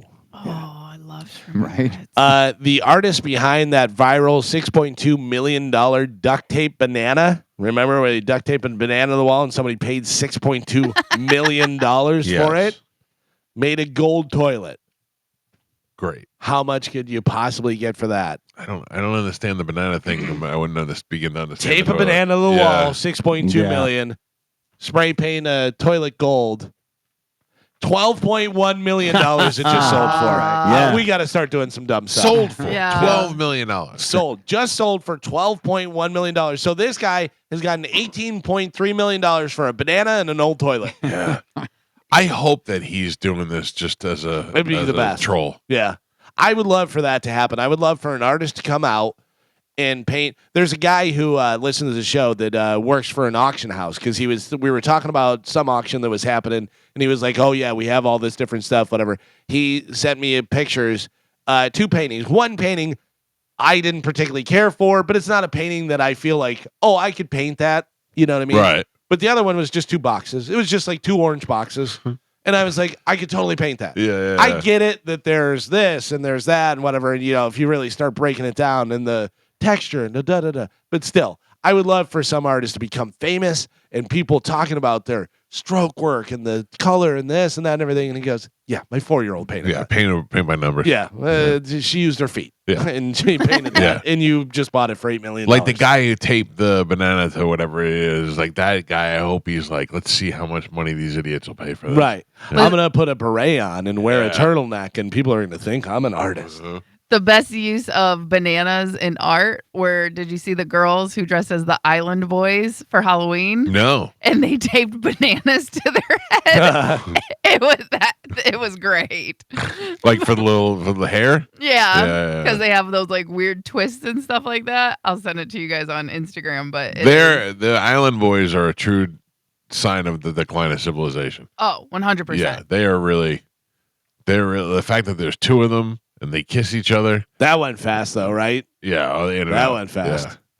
Yeah. A business apologized for hiring a Santa Claus who killed his wife back in 2011. Oh. Yeah. Why? Not the real Santa Claus, by the way.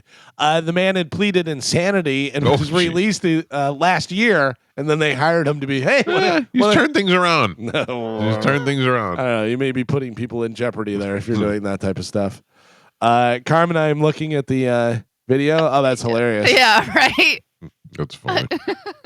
Best use of banana art. Yeah, that's pretty good. In my opinion. That's pretty good. Tonight you have the Houston Texans hosting the Buffalo Bills for Thursday Night Football. That starts at 8:15 p.m. I would imagine everybody's betting on the Bills, so probably take the Texans. Yeah. And we'll see what happens. Lainey Wilson won Entertainer of the Year, Female Vocal Artist of the Year, and Album of the Year at last night's CMAs. Could you name one Lainey Wilson song? I don't even know who she is. I know her name, but I don't know. Butt. Yeah, she has the cake. She's got the... or she had them. Yeah, and she wears bell bottoms, and she's got a big old butt. Oh no, I'm completely unfamiliar. I with think Who is she the one was on on The Voice? She was on Yellowstone, right? Is Lainey Wilson? Yes. Yeah, she was on Yellowstone. Oh, okay. I do know who she is. Yeah. So she won Entertainer of the Year, Female Vocalist of the Year, and Album of the Year.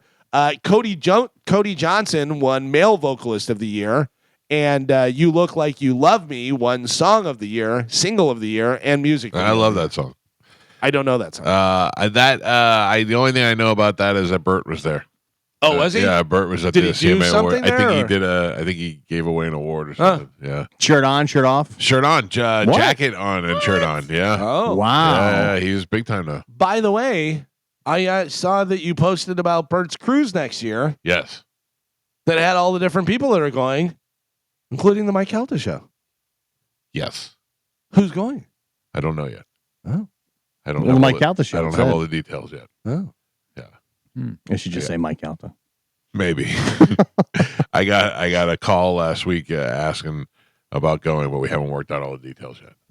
Because last year it was you, Spanish, Joe, your son, and Tom. Yeah. And you got the suite, the Oprah suite. Oh, yeah. And So- you didn't know how many people were going. And then they were like, yeah, whoever you want. Yeah, well, I didn't know. And then this year we're at Skankfest, and Bert texts me. Are you at Skankfest? I said, yeah. And he goes, did they hook you up and give you the nicest suite on the boat, just like I did when I went on the cruise? I was like, yep, not even Somebody's close, jelly. buddy. I'm in Somebody's Hampton jelly. Inn right now, sharing a room with Pat. Somebody got a little jelly I mean, hanging out with just other saying. comedians. Yeah. Oh, that's interesting. Do you remember? Now I know Mike will and Joe will. Gio, you might. Carmen, probably not. Susan Powder. No. Does this ring a bell? Stop the insanity. Yes. No. So I remember Susan Powder, and I know what you're going to talk about. 'Cause I saw her on the interview. Susan Powder was a like a fitness lady, and she had short hair, and she would say, "Stop the insanity." She was tall and skinny with short white hair. Right, and she was everywhere in the 90s. She was super popular in the 90s. She went from a $300 million fortune to now driving for Uber Eats. I know. Jamie Lee Curtis just did a documentary about her. But how do you lose $300 million? Easily. I mean, how do you lose the last $2 million? You lose $300 million because you're not taking care of your money. Somebody else is, and you are so dumb and trusting that you don't check on your stuff. And then all of a sudden they go, oh, no, you're actually in debt. You're probably paying a lot of people that are living off you. Yeah. But I am going to tell you right now that I have money in the bank that I keep an eye on. And then I have money buried in case that money in the bank ever disappears. Yeah, that's like, if you have $300 million, how do you not bury some money? Yeah, how do you not put $50 million in a whatchamacallit? $2 million. Trust. Just something. What is the safe deposit box? Yeah, you put some money in there just so you're the only one with the key. You have it. You know that there's always that actual money there that nobody can get to. Maybe she did have that and hit it up. Eventually. But yeah, went from $300 million to driving for Uber Eats. Yeah, I saw her on the interview yesterday talking about it, and she actually doesn't look bad. She looks pretty good. She looks pretty good for 70 years old or 67, whatever she was. Right. But she said that she was driving Uber Eats just as early as last week or as late as last week. She was out there. Can you imagine? There's a trend, Carmen. Have you seen it? Where on Instagram, where they're like, no one knows how hard it is to go from this, and it'll show people on stage with a guitar just wailing out and like to this, and it'll show a guy like working in a factory. Oh yeah, like it shows a guy who was one time something. Like I saw one yesterday. It was it said no one knows how hard it is to go from this, and he was on stage telling jokes like a comedian at the Comedy Store. And then it shows him sleeping in a sleeping bag in the park at night. Oh. And I went, oof, that hurts. Well, that's like the Hired Guns documentary or whatever, and they're talking to the guitarist from Warrant, and Warrant was a huge band. Like, they were huge. And then he's working at Guitar Center, and they're like, weren't you in Warrant? And he's like, yeah, do you need this restrung? One of the ones that always makes me think about it is the drummer from Three Doors Down, the same documentary talking about he, was in Three Doors Down, Kryptonite, all that stuff, they were all over the radio and stuff. And then he goes, it kind of dried up and I was painting houses. Yeah. And he goes, and I was painting the house and it happened to be Matt Sorum, the drummer who played with the Cult and played with Guns N' Roses and stuff, and who's very successful, Velvet Revolver, still successful. And he saw him and he was like, hey, dude, what's going on? He goes, you played with Three Doors Down? Yeah. He goes, how's it going? And he goes, not great. I'm painting your house. It's like, yeah. That must really suck. That's got to be rough. That's my biggest fear.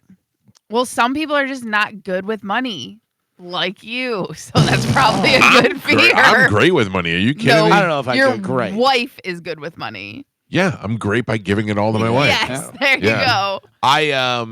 I'm telling you right now, the best thing I ever did was give her control of the money because it brought my credit score up to the 800s and from the 300s. We have a savings, we bought houses. I mean, yeah, that's the smartest thing I ever did was let her handle the cash. But the thing is that my biggest fear is that I have to go and I don't mind working and doing the work and doing the job. It's just having to answer those questions. Like, aren't you the guy who was on the radio? Yes. Here's your food. That's got to be the absolute worst. Like what I try to think all the time, what is the next?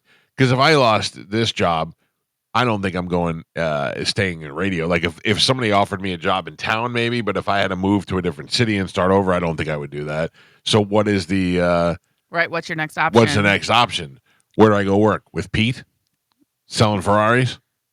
Yeah. I mean, I would do that, but I don't know that if I have that skill set.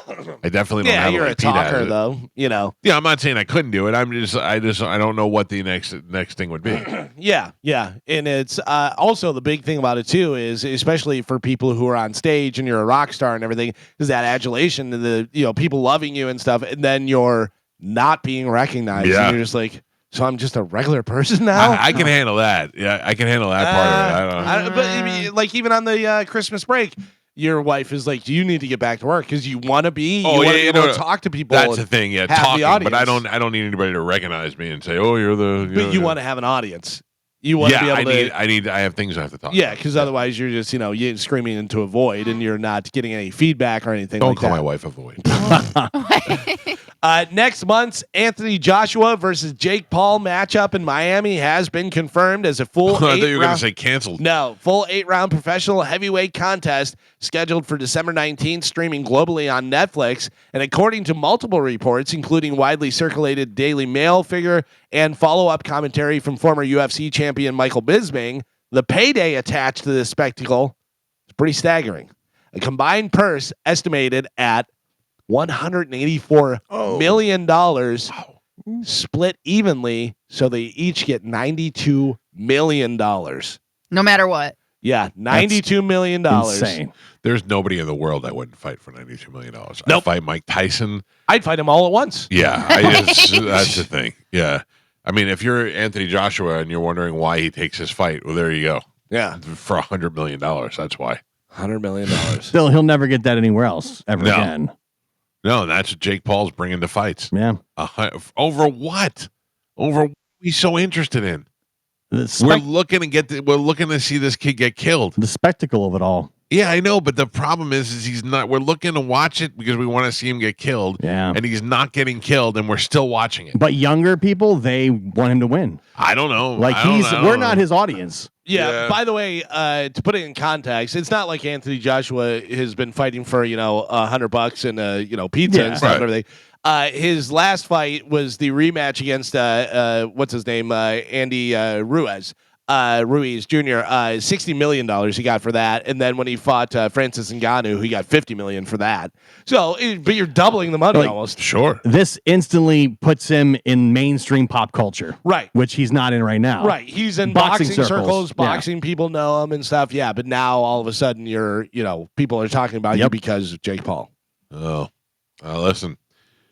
The only way that this is a good experience for me is if one of these guys gets their face beat in. If this is a draw, Yeah, you don't want to see not this a go draw, the but distance. if Yeah. it goes the distance and they pick a winner, you're like, we got duped again. Right.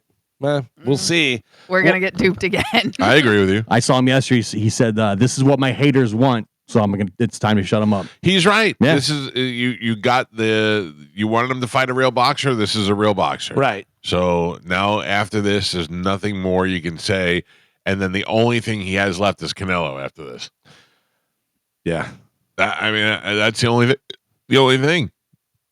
Yeah. I mean, he says he wants to be actual title holder. Yeah, he wants a title. He said if he wins this fight, he wants a title shot.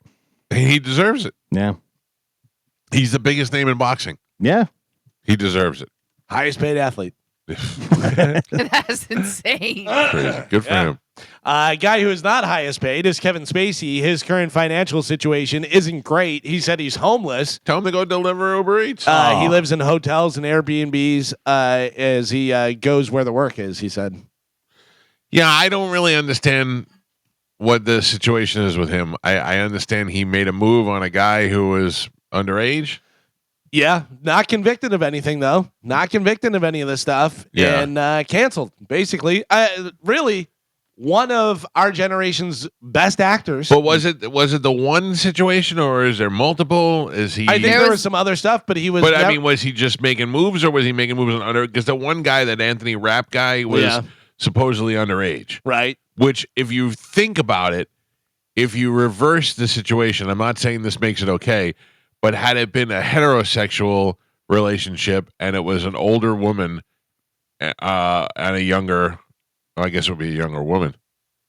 Well, whatever. But because the kid's gay, the kid was gay and he was gay, so it was still. I don't know. I would think that if it was a reverse situation, it would be very exciting. It says since 2017, he has been accused of sexual misconduct by more than a dozen men. Oh. And he's denied the allegations. He was found not guilty in the 2023 case in London, in which 4 men said he has sexually assaulted them between 2001 and 2013. So at least on the cases that have brought charges against him, whatever, he has been found not guilty. Not In those guilty. cases. And what were the other cases inappropriate? Like he made moves on them and they rejected him, or he did something that was wrong. You know Yeah. what I mean? Something illegal. But remember, when all this stuff went down, it was right when Me Too was really big. Right. So he was, wrapped He got up in caught that. up in that. That's But I'm kind of trying why to- he got canceled. I'm trying to figure out what he did that was so bad. I only know of the one situation from the kid from Rent. That was the only thing that I know. And then that kid was like 17, and he went over there to read lines with him, and he Yeah. made a move on him. It That's says here all I that know. most of the cases fell apart because the victims refused to testify, couldn't be located, or backed off major parts of their story. Yeah. Yeah. So- Well, there you go. Something to be said there. Yeah. One So- major accuser suddenly stopped cooperating. Another accuser died before the trial. Does he make a comeback? Yeah. Think so? Yes. Yeah. I mean, I don't know unless he's a horrible person, which I don't really know. I think people like to see a comeback, and I think he's such a fine actor that he definitely gets another shot. Yeah, I never thought Robert Downey Jr. was coming back. I Yeah. thought he was gone, and then came back huge. This happened back in 2017, so it's been a minute. Yeah. It's been some time. After almost 20 years, you can finally watch the last 8 unaired episodes of the Friends spinoff, Joey. Yeah, I know. Who cares about that? It was a good show. Yeah. I mean, like, why I was don't that know. even a story? Yeah, I don't know why it was held up, what the reasoning is behind that, whatever, but there Who's was clamoring for it? Can't wait. Carmen wants to watch I'll it. watch it. Yeah. I'll watch it. Joey dies at the end. Oh. Yeah, that's what I heard. That's what I heard. Yeah. God. Mhm. Yeah. He suffocates with the turkey on his head. Right? William Shatner admits that he pooped his pants during his one-man show on Broadway in 2012. He said, quote, "All of a sudden, I have to go. In fact, I'm going to use the past tense. I had gone." He's old. He's like he's 99 years old. Yeah. Well, this was back in 2012, so he was Still. 89 years old. Yeah. Mel Brooks turned 100 years old Did he a couple really? days ago. Yeah. That must Crazy. be great. He's not going to make it to Spaceballs too. You never know. I mean, they said that's 2 years away. Or do they Spaceballs 2 and then he's out? Maybe. You know, kind of like Ozzy. I imagine they're going to film his stuff quick Yeah. now. Yeah. 100 years old. Must be nice. No. It says he's 99 and his birthday's in June. Come on, Gio. I thought I saw you just turned 100. You were wrong. His birthday's June 28th. All right. Now, Never if he dies mind. before then, it's on you. It's on you. Gio. Yeah. If you had to create a Mount Rushmore of yacht rock, who would you put on it? It's hard because there's so many bands you don't know who they are until you hear their song. Well, UltimateClassicRock.com put out a list of what they think are the big 4 of yacht rock. Would you like to hear this, or do you want to put in your own first? I'm gonna put in this one. Yeah. I don't know. I have the name of the band, but I can't remember the name of the song. Joe, what is the Climax Blues Band song? Must have got lost. Must have got lost. Isn't that? Surprisingly, no. No Christopher Cross? No, which people pointed out. No love for Christopher Cross on this list that they have. You definitely want to put I keep forgetting. Michael McDonald? Yeah. Yeah, Michael McDonald. What about Air Supply? No. Atlanta Rhythm Section. No. Earth, Wind, and Fire. No. Chicago. They say no. Pablo Cruz. You want to know their big Yes. 4? Kenny Loggins, Okay. Steely Dan, Oh, yeah. Don't Which call they Steely don't like Dan. to be called They do that. not like that. Boz Scaggs, Yeah, Boz Ah. Scaggs for sure. Mhm. Michael McDonald. Okay. Yeah, but Michael McDonald really only has that one song. Yeah, but No, he guessed does, it on a he lot of does, stuff. Yeah, a Right, lot. that's- And yeah. him and Kenny Loggins. Yeah. I gotta tell you though. This is it. Anymore. This is something I never thought I would go see, but in my later I would years, I would definitely. go see Boz Scaggs now. Yeah. I mean, That documentary was fantastic. yeah, it was really good. Yeah. Michael McDonald, you say? Yeah. I keep forgetting not to love anymore. Okay, let me see. Hold on. It was a cold June night. What is that? Oh, Is that yeah, Warren G? yeah, it's Warren G, yeah. Regulators. Well, there you go. They say Kenny Loggins, Steely Dan, Boz Skaggs, Michael McDonald. Not a bad list. No. Yeah, I would think you have to put Christopher Cross on there. You have to put him on there. Yeah, I would put him on there more than Michael McDonald because Michael McDonald is just like a guest appearance. Yeah, but he's on a lot of stuff. know. He is on a lot of stuff. And then sticking with band stuff, I don't know if you want to take a break and come back, but Billboard has chosen what they think are the 50 best rock bands of all time. Yes, we'll take a break and come back and do that because I want to talk about that, and then we got to get to Cody Tucker. But I want to talk about that because I often find myself asking who the greatest American rock band is. Okay. This is the best bands of all time. 50 best rock bands of all time. This is according to Billboard. I will tell you that some I agree with, some I don't think. They're all over the place. Okay. There is one that I'm like, you're crazy. Mostly interested in the top 10. So Yeah. we'll hit that when we come back. It's the Mike Calta Show. This is 102.5 The Bone. We're going to talk to Cody Tucker at the bottom of the hour, but back now, Galvin, too. This is Billboard magazine. Billboard, yes, has the top 50 greatest rock bands of all time. How much do you think you're going to agree with this? I think I'm going to be able to guess because if it's Billboard, it's most likely based on success. Okay, well, I think. You want to go with the top 10?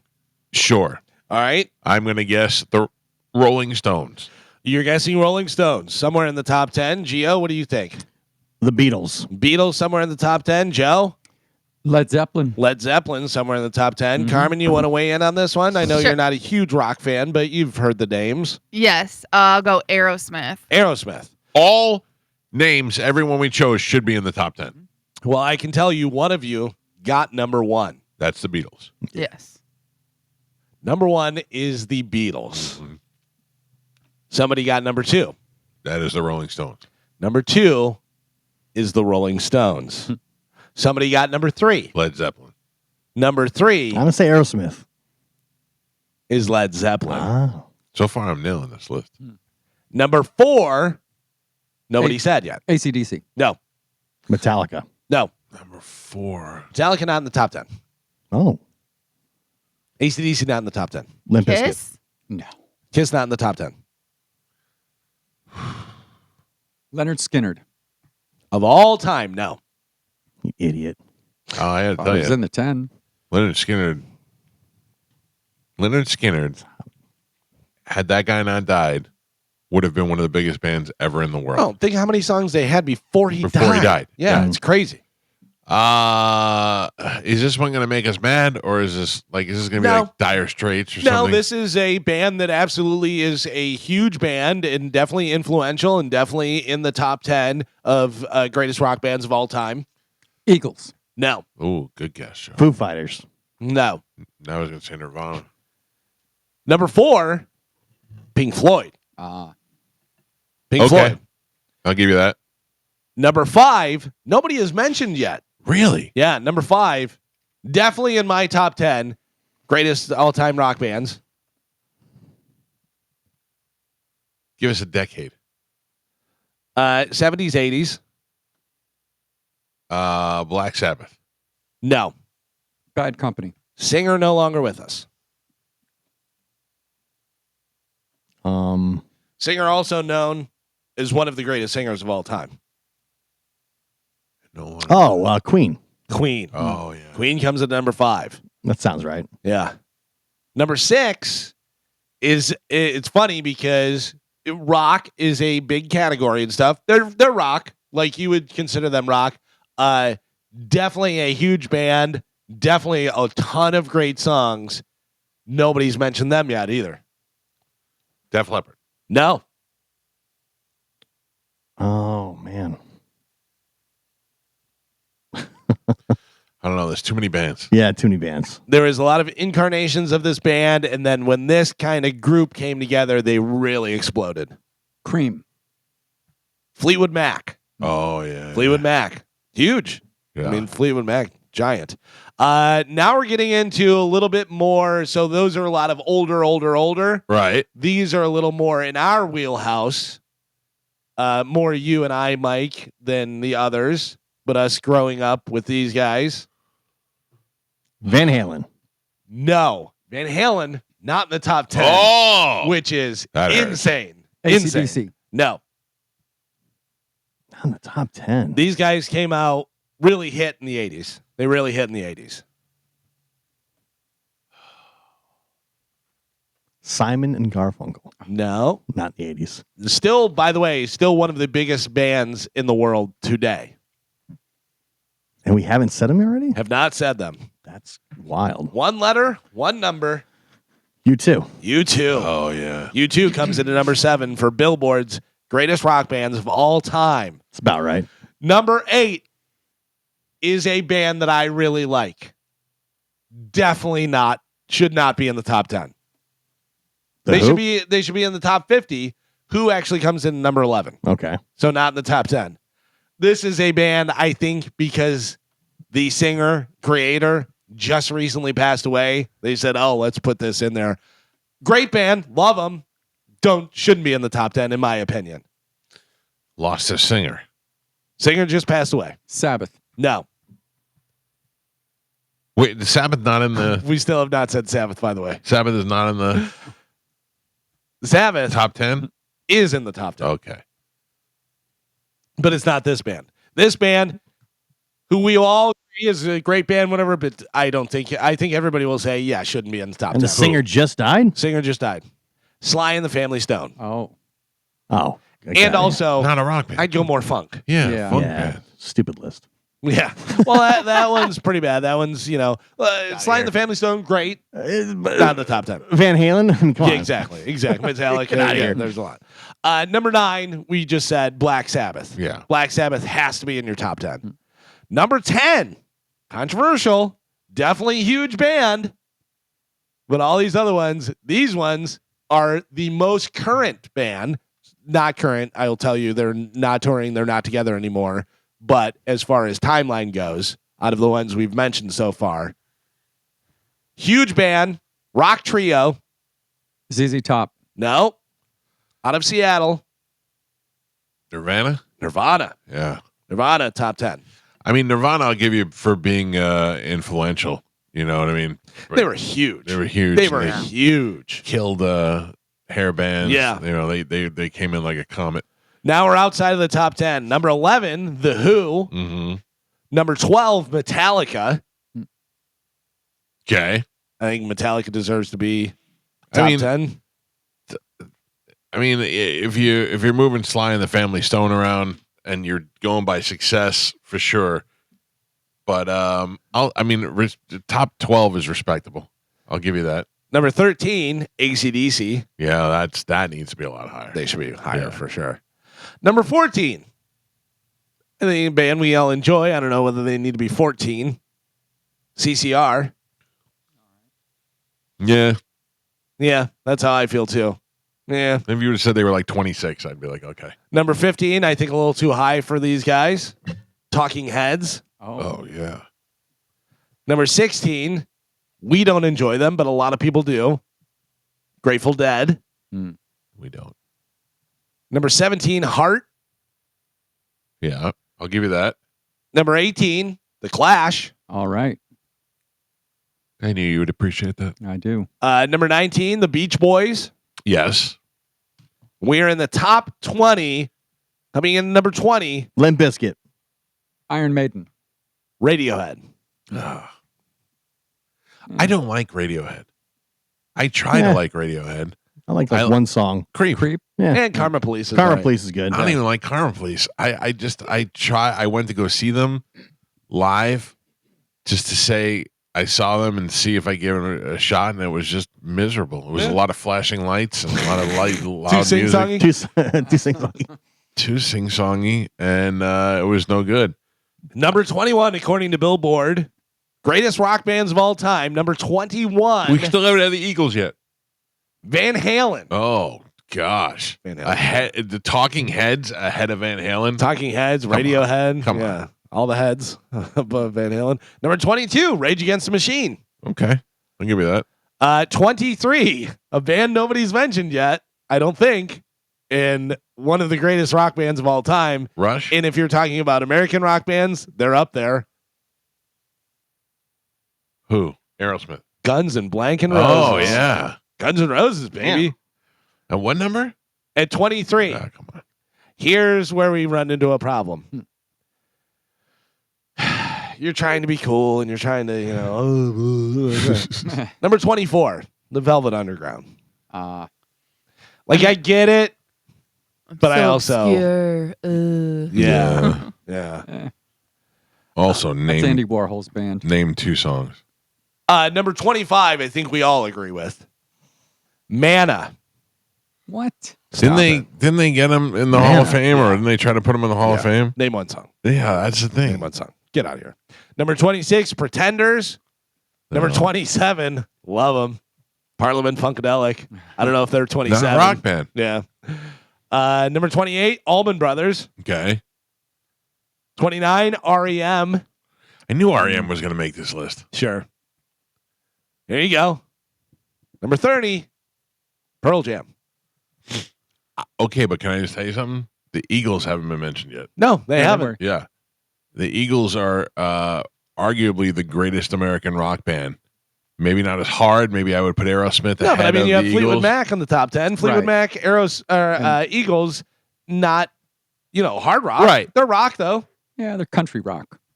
All I'm saying is that as far as the rock list goes for the Eagles tonight, the Eagles would. Every song is a hit. Number 31 is a great band. Stop it. They shouldn't be 31. Who is it? Paramore. No. Yeah. Get out of here. No. Get out of here. Great. But higher, just so you know, higher on the top 50 greatest rock bands of all time. Number 32, Aerosmith. 32. Oh, come on. I'm Paramore. 32. Yeah. The criteria must be something to do with like time on Billboard chart or something. Yeah. No Also, Steve Miller band. That's the either. only way Paramore, I think, gets in there is And I haven't heard anything chart about, success. I haven't heard anything about Creed yet either. If you have a list, you have to have them on there. The White Stripes. Mm-hmm. You also have to have these guys on there. 9 Inch Nails. Also Number another band 35. I don't like 9 Inch Nails either. 35. 35. Eagles. It's insane. Past halfway down the list. It's insane. Eagles. Get out of here. I'm not even a huge Eagles fan. I just know what they've contributed to society, to rock music. Unbelievable. 36 is Ramones. 37, Thin Lizzy. 38, Santana. Where the Ramones and Thin Lizzy belong. That's good. 39, Green Day. Okay. 40, Blondie. Give you that. 41, The Band. Oh, a lot of good players in that. Yeah. 42, Earth, Wind, and Fire. I don't consider them rock. No, they're with the Sly and the Family Stone. Yeah. 43, No Doubt. Oh, that's all crazy. 44, I think absolutely No should doubt, really. Be, yeah, 44 should definitely be higher. All right. 44 should be, I think, Higher up, closer to one. I think in the top 5. Okay. Because And what number is this? This is number 44. All right. As soon as I say it, everybody's going to have the same response. Cafe Takbaba. What? I don't know. Cafe TACVBA. Shut up. Never heard of them. Never heard of them. Carmen, would you say that I'm a guy that enjoys rock music? Yes. I don't get that impression at No, all. you know it. I mean, Jesus Christ, I'm wearing a goddamn Dio shirt right now. Number 44.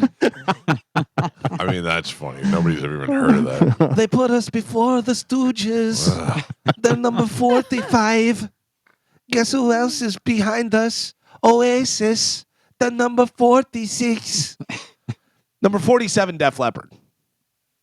Behind Edis? Yeah. Yeah. Number 48, get them off the list. Shut up. Slater Kinney. Get out of here. I mean, they're popular in England. They're okay. Yeah. But They're not the top 50 of all time. No. Number 49, The Cure. I'll give you The Cure. All of those bands I just mentioned, all of those bands are before this next one. Including Cafe Tacuba. Yeah. Like them or not, very popular, still hugely popular, still touring, doing all this stuff. Number 50 for Billboard, top 50 greatest rock bands of all time, Red Hot Chili Peppers. I mean, that's crazy. That's that they're crazy. Below Cafe Tacuba. Yeah. Yeah. Wait, what was it? I don't know. Café Tacuba. They must have charted somewhere. Red Hot Chili Peppers. I mean, we're in front of you. but there's 5 of us here, and none of us have ever heard of that band before. Never. Yeah. They Never. came out I mean, in never even 92. heard. Mana, I only know because they came up Tried in to get him the in the Hall of Rock Fame. and Roll Hall of Fame thing, but I don't know. What is their name? Taco Cafe, burrito? Cafe Tacuba? We should get burritos. No, Cafe Tacuba. TACUBA. V. TACVBA. Yeah, but it's Oh. supposed to be you. What do you mean it's supposed to be you? It's Tacuba. Cafe Tacuba. Mm-hmm. Well, we know because we know him very well. They have 8 million monthly listeners, which doesn't seem like a lot. But they're in the top 50 of all time. That's crazy. That is crazy. One of the most iconic and influential rock bands in Latin America. Yeah. Yeah. Their biggest album. I'm trying to see why they're. Yeah, they did. The band's breakthrough was 1994. They did MTV Unplugged in 1995. Who remembers that? Really? Come on.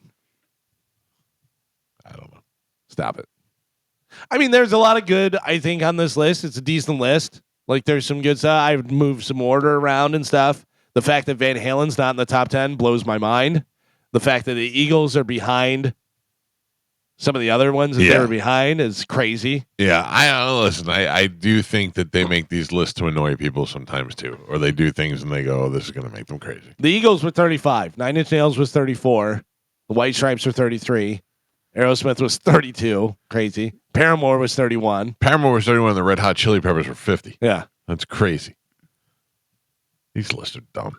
R.E.M. Mike Calta Show, good morning. Good morning. Yes, sir. Oh, hi. Hey, it's Kevin, Mike. Love your show. I've only been listening really for about 6 months, so I may have missed it. Have you guys ever done a comedy, like, album, DVDs, whatever they are now, number, a chart for them? I don't think so. You mean like the best comedy albums of all time kind of thing? Yeah. No. Because, when you were doing your song, it reminded me of Cheech and Chong, kind of. Yeah, we haven't done that in with comedy albums, but also there's been so many over time that I don't think I can remember until you bring it up. By the way, the fact that you brought up Cheech and Chong, the song is immediately a dun-dun-dun, dun-dun-dun, dun-dun-dun. Yeah. Mike Calta Show, hello. Good morning, Mike. I don't know if I missed it or not, but where are the Doors?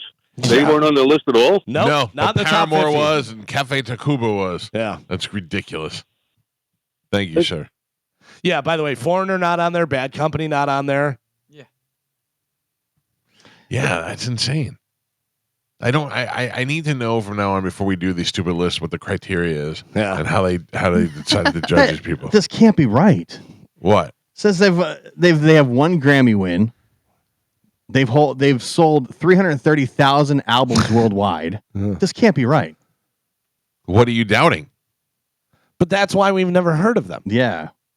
How they're on the list. Yeah.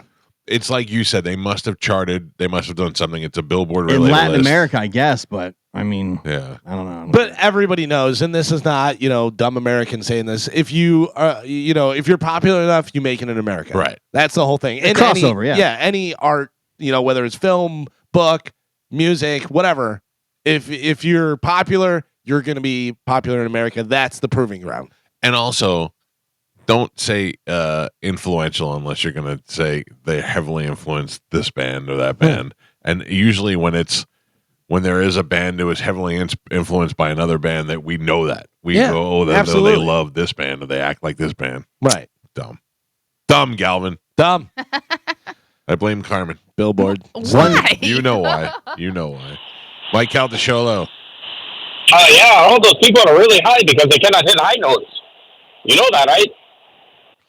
You thought that was a good idea. You made that call and you thought that was going to be a good idea. Mike Calta Show, hello.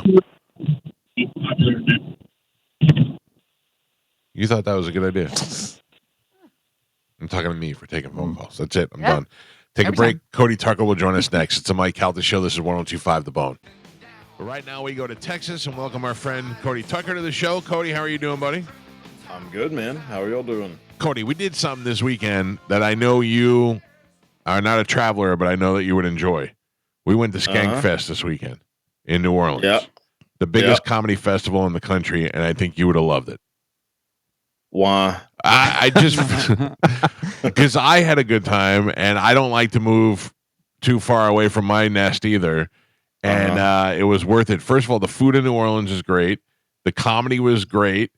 And it's a certain caliber of weird people that I think that you would enjoy as well. Well, yeah, I mean that part of that sounds appealing. The food I could care less about, to be honest. But that is surprising to me. Huh? That's surprising to me. You seem I like hate that. I hate that Cajun food. Oh. Crap. What is at the top of disgusting. your list? What kind of food are you loving the most?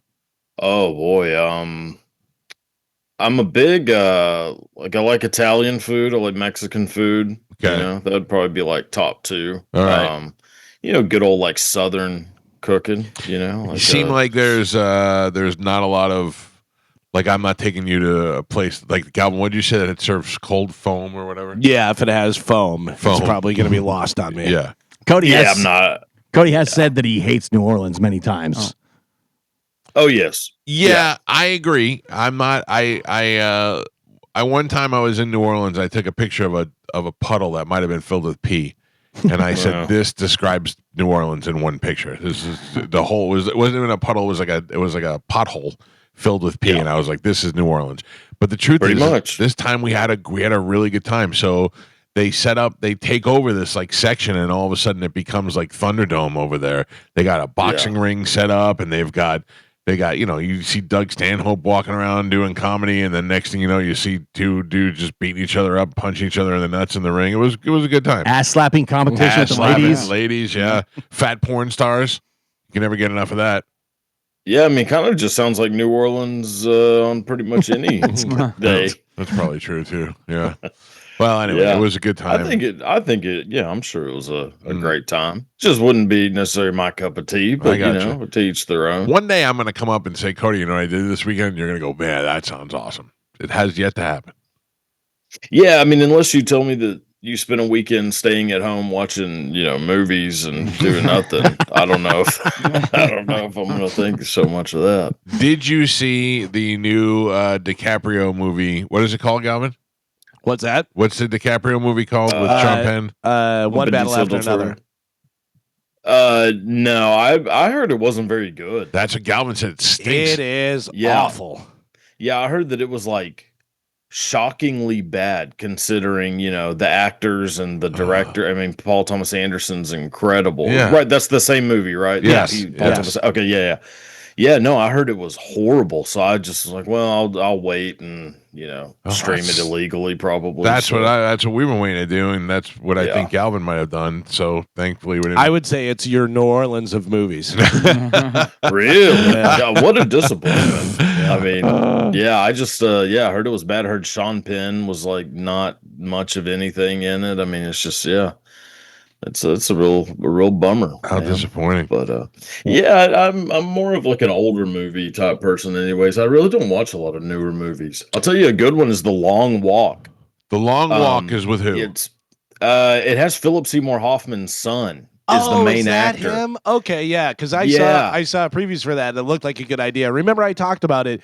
It was where they get into this thing and it's a contest, and they're like, you have to walk and you can't stop walking. You're gonna win all this money, and then they start shooting people whenever they stop. You're like, whoa, this is real.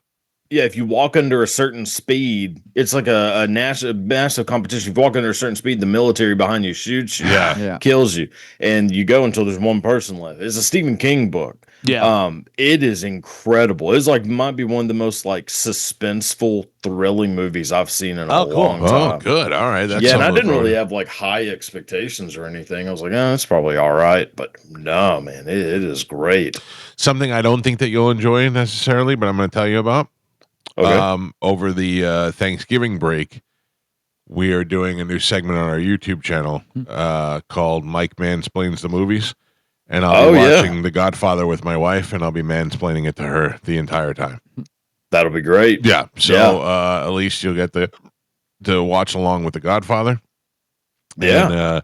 And and you'll get to see the frustration of my life by being married to a woman who does not understand or appreciate what a cinematic masterpiece that movie is. Yeah, I feel the same way when people will tell me they didn't really like they don't care for like Apocalypse Now, which Yeah. I think is the biggest masterpiece in movie history. There are movies yeah. like Apocalypse Now that bother me. It's not it's a great movie, and but it's so emotional, and it's so that I could do with like I can't watch it all the time. See, I think I maybe just don't feel emotions all that much. Yeah, you do seem kind of dead inside. Yeah, I've pretty much been that way since birth. Yeah. And because I watch Apocalypse Now, I mean, there will be spells where I'll watch it every day for like a month. That's how I am with the Godfather. I could go watch it 3 times in one day. Yeah, like I will dive deep into the world of Colonel Kurtz and kind of imagine myself as him. Really? And and I probably need to not be doing that so much. I was gonna say, man, not that I think that you would do this, but I wouldn't be surprised if one day Cody's not there on a Thursday, and there was also a shooting somewhere. Nope. Oh. Well, Jesus. I mean, my God. Well, I don't think really. that you're gonna do that, but also wouldn't be too surprised if you did. No, I would never do that, but I would start a cult in Southeast Asia. Okay, all right, that'll work too. So, which is pretty much all he did. I mean, he didn't really do anything too wrong. No, He just went a little AWOL and started a Cambodian cult. The whole wanted to do cyanide at one Kool-Aid point. thing may have been a big part of it. Well, yeah. I mean, the Jim Jonesing of the thing is, I would not be into that, but I could see myself becoming a cult leader at some point. It would actually be a dream of mine. yeah, I like to be worshipped. I like Yeah, to be who followed. wouldn't? Yeah. I feel like my teachings are valuable. Yeah, like David Koresh was a pretty good guitar player, apparently, and I feel like Yeah. I have that in common with him, amongst other things. And glorious hair. Don't forget that. Yeah, Yeah. hair. I mean, both, heritage is Waco. Like all my family are from Waco. They knew the Branch Davidians like pretty well. Oh, see. Yeah. So maybe maybe not a shooter, maybe just a cult leader. Yeah, I mean, now if you turn on the news and see like the ATF burning down my house, Right. well, then you'll know That's more things went likely. a little AWOL or a little out of hand. Yeah. Cody Tucker has an Instagram channel and a YouTube channel. You can follow him online at the Cody Tucker Show. What do you got for us this week? Okay, so during the mid to late 20s, Soviet leader Joseph Stalin became obsessed with the first Tarzan movie and watched it at the Kremlin repeatedly. He was mostly interested in the idea of a man being able to communicate with apes, so he hired a scientist named Ilya Ivanov to begin a series of experiments on various apes and monkeys in an attempt to create a massive army of obedient ape super soldiers for the Soviet military. Shut up. I like it. After years of failure, with the majority of the apes dying during the experiments, Ivanov decided to throw a Hail Mary and inseminate a human with ape DNA. Wow. As he was getting ready to do it, his last orangutan died. Stalin was so upset with the lack of success that he had the project shut down and had Ivanov exiled, where he died in 1932.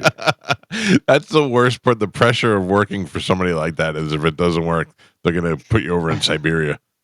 Yeah, especially with a project that, I mean, if you're a scientist, how do you not know that that's not going to work? Right. Well, you do How do know, you but you not got to say prove it to this these is idiots. impossible? Yeah, you have to show it to these guys. Yeah, I mean, the amount of like experiments like that in history is just mind-boggling to me. People doing things that. But that's the only way they find out. You know what I mean? They have to run through it. I mean, I know there's some things you probably know that you think you know the answer to beforehand, but until you do it, it's not really science. Yeah, I mean, I feel like I could have probably saved him a lot of time, and a lot of apes, a lot of ape lives. Yeah. Yeah, I could have just like, this ain't gonna work. Yeah. Like there's King Charles, or I think it might have been King Frederick II, the Holy Roman Empire. He had a experiment where he took 2 children and locked them in a room with zero contact from anyone in the outside world to see if they would develop their own language, because he believed that would be the language that God gave Adam and Eve. Ah. Because, they hadn't learned any language. They were infants. Yeah. And, I mean, that's about as dumb as it gets, I think. Well, I mean, they probably do formulate their own language. Yeah, I mean that's what humans did, but I mean to think that it's the same language No, God gave Adam and Eve was is about ridiculous, yeah. I mean, Yeah, but that was so long ago. They didn't have remote controls yet or nothing. no, they didn't have remote controls. Yeah. No, I mean they didn't have lots of things. That's- Remote controls, I guess, is one of them. Remote control is a true earmark of science. You think? Yeah. Oh, when you had to stop getting up to change the channel, I think that's when we changed as a society. That's probably pretty true. Yeah. Yeah. All right, what else you have Yeah. for us? So the other one I got, I mean, I'll try to keep this in a little short, but No rush. so it's the story of a fellow named Otis Blackwell, who Okay. most people I feel like you're not going to know who this person is, but they should. So in the 1950s, there was a young, struggling songwriter named Otis Blackwell who, on Christmas Eve in 1955, had completely run out of money. So he was desperate to earn a few dollars for Christmas. He decided to stand out in front of the Brill Building in New York City and hoped that one of the many songwriters or producers walking into the building that day would give him a shot and buy one of his songs. A man named Leroy Kirkland gave some of his songs a listen and decided to buy 6 of them for about $150. A few weeks later, Blackwell got a call from the executives at RCA saying that they were impressed by his songs and wanted to use one of them for one of their up-and-coming artists. That song was Don't Be Cruel, and the then unknown artist was Elvis Presley. Wow, for $150? $150. So that song ended up spending 9 weeks at #1 on the Billboard charts and earned Blackwell over $700,000 in royalties. Wow. Otis Blackwell would then go on to write another Presley hit, All Shook Up, as well as Jerry Lee Lewis's hit, Great Balls of Fire, as well as over 1,000 other songs that have sold over 200 million records before his death in 2002 at the age of 71. Good for Otis Blackwell. Otis Blackwell, an absolute legend. Hey, so Jerry Lee Lewis didn't write Great Balls of Fire? That's disappointing. Yeah, right. Yeah, well, none of those people really wrote any of their songs. But I mean, he played the piano. Usually, if there's somebody that's into the instrument, they wrote the songs. Yeah, I mean, well, he may have come up with like some of it, but I mean, the song is credited as to be Otis Blackwell, and which most likely is like the lyrics being written by Otis Blackwell. But yeah, Jerry Lee Lewis, most of his songs were either covers or were written by someone else, in conjunction with someone else. I mean, Elvis recorded like 300 something songs, and he wrote 0 of them. Yeah. Like he has 0 writing credits. That's the thing, man. You look at people like that. I mean, Elvis. What did Elvis have besides? He just had good looks. He wasn't even that good of a singer. I think he became. I think he became an amazing singer once he was able to like really let loose. Yeah, with like a Unchained Melody and like some of those songs where you're like, oh boy, Elvis really could belt it out. But he was, he's the first rock star. Sure. He just had an appeal that made him seem dangerous. That a lot of people didn't have. I'll tell you, I didn't particularly enjoy that Elvis movie, the one that they had out. I just didn't like it. Really? Well, and it's not that I didn't like it. I just wish that it would just have been a straight biopic about Elvis. I would have enjoyed that better. Yeah, I didn't really need a lot of the Colonel Tom Parker angle. Yeah, but I thought Austin Butler was incredible. Yeah, I thought that it was not a bad movie. When I first saw it, I was like, yuck. But then I watched it again, and I kind of got it a little bit more, and I understood it. But that whole Baz Luhrmann thing, where everything's got to be weird, Yeah, weird and shiny and like musically. Yeah, I am not a fan of his movies whatsoever, except for that Romeo and Juliet. Yeah. Leo. It was a great movie. Claire Danes had a big thing for her as a kid. Who didn't? She was the first weird girl that we all liked. And then like Winona Ryder, maybe I think would be up there too. She was pretty weird. But correct me if I'm wrong. We all liked Claire Danes, but we also would like Jared Leto. Oh yeah, I would. I mean, Yeah, I mean, he wouldn't take much convincing. He was the first guy that we were like, well, he's really pretty. Yeah. That's and from what I've heard, you probably wouldn't have to do a whole lot to make that happen. You just got to. Well, never mind. Find Cody Tucker on Instagram and YouTube. He interviewed Wolfgang Van Halen last week. I watched that. I thought that was really good. What do you got coming up? Anything we need to know about? Well, this past episode, I had Alistair Black, wrestles in the WWE. Great episode. Talked about the occult. And I heavy saw that. metal, Did you talk about Jimmy Page and his affiliation with the occult? Oh yeah. We big, just deep dive into the occult and all things dark and weird. Which is Galvin. That's right up your alley. Yep. So, and then otherwise, who knows? I mean, that's good. By ear. That's good. All right, Cody. Thank you, buddy. We'll check in with you next week. Thanks, Will man. we check in? No, because next week is Thanksgiving. Yeah. That's next week? Yeah. What do you do? What do you do? What does the Tucker family do for Thanksgiving?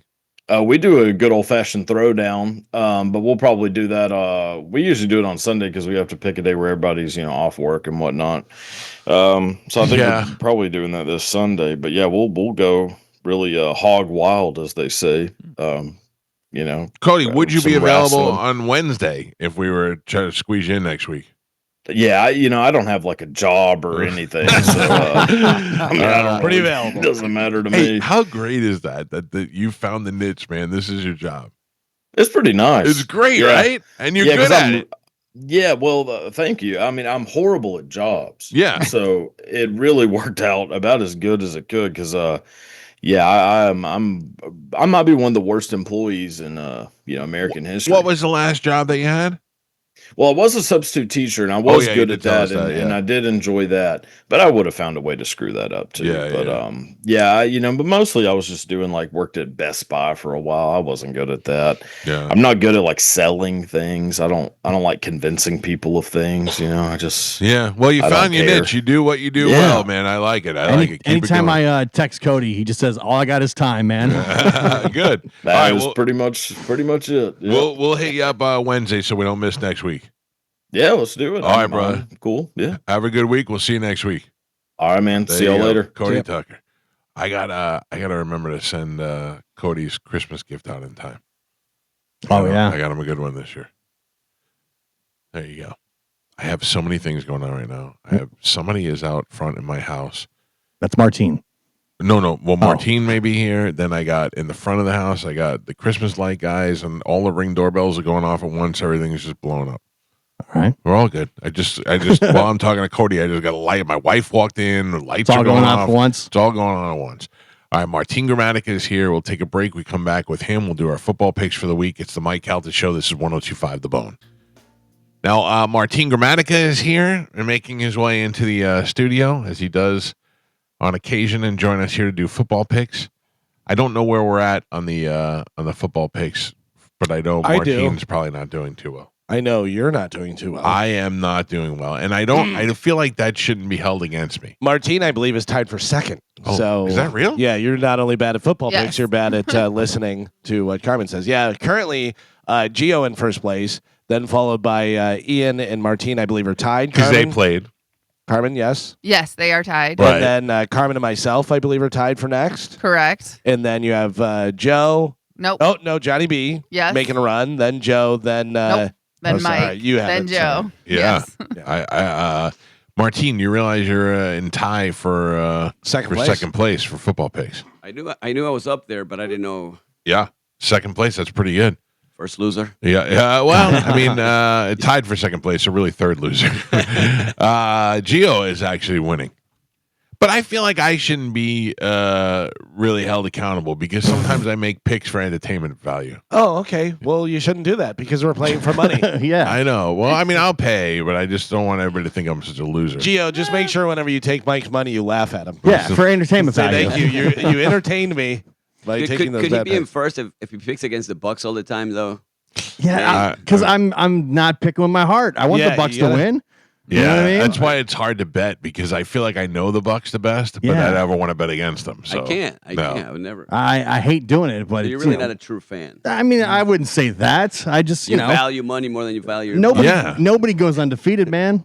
As a true fan, I find myself betting against, taking the under because I know whenever I take the under, they'll get the over. Yeah. So Listen, I'm a huge Steelers fan, but there's times where I go, oh, yeah, I know that they don't do well against tight ends, so I'm going to take Noah Fant for over 25 yards, and you win money. Yeah, but you don't pick him to lose. I'm not picking them to lose. I'll pick them to listen. I'm going to pick them to lose if I think they're going to lose. If it's money on the line. yeah. What have you been up to? Have you been traveling to any of the games or doing any of that stuff? No, just busy watching a lot of sports. The kids playing, and this is the fun time of the year, closer to like playoff time. Oh, actually, my middle son's in the state championship. Oh, wow. I mean, Nice. they're level. I mean, they're not like the highest level, but they play. Still. They play on Saturday at the Villages. Not as much stress. No. Right. Not as much stress as watching a college one. Right, The right. college one is like that's where like our day everything revolves around those 4.5 hours, which are the longest 4.5 hours of our Sure. week. Yeah. Do you want to see him work more or less? Like you are like, oh, at least he doesn't have to go in. Like, No, I wanted them to win. right. first of No, all. yeah. But then whenever it's his turn, we just glued and just like I feel like we have to send him positive vibes, even though it doesn't matter.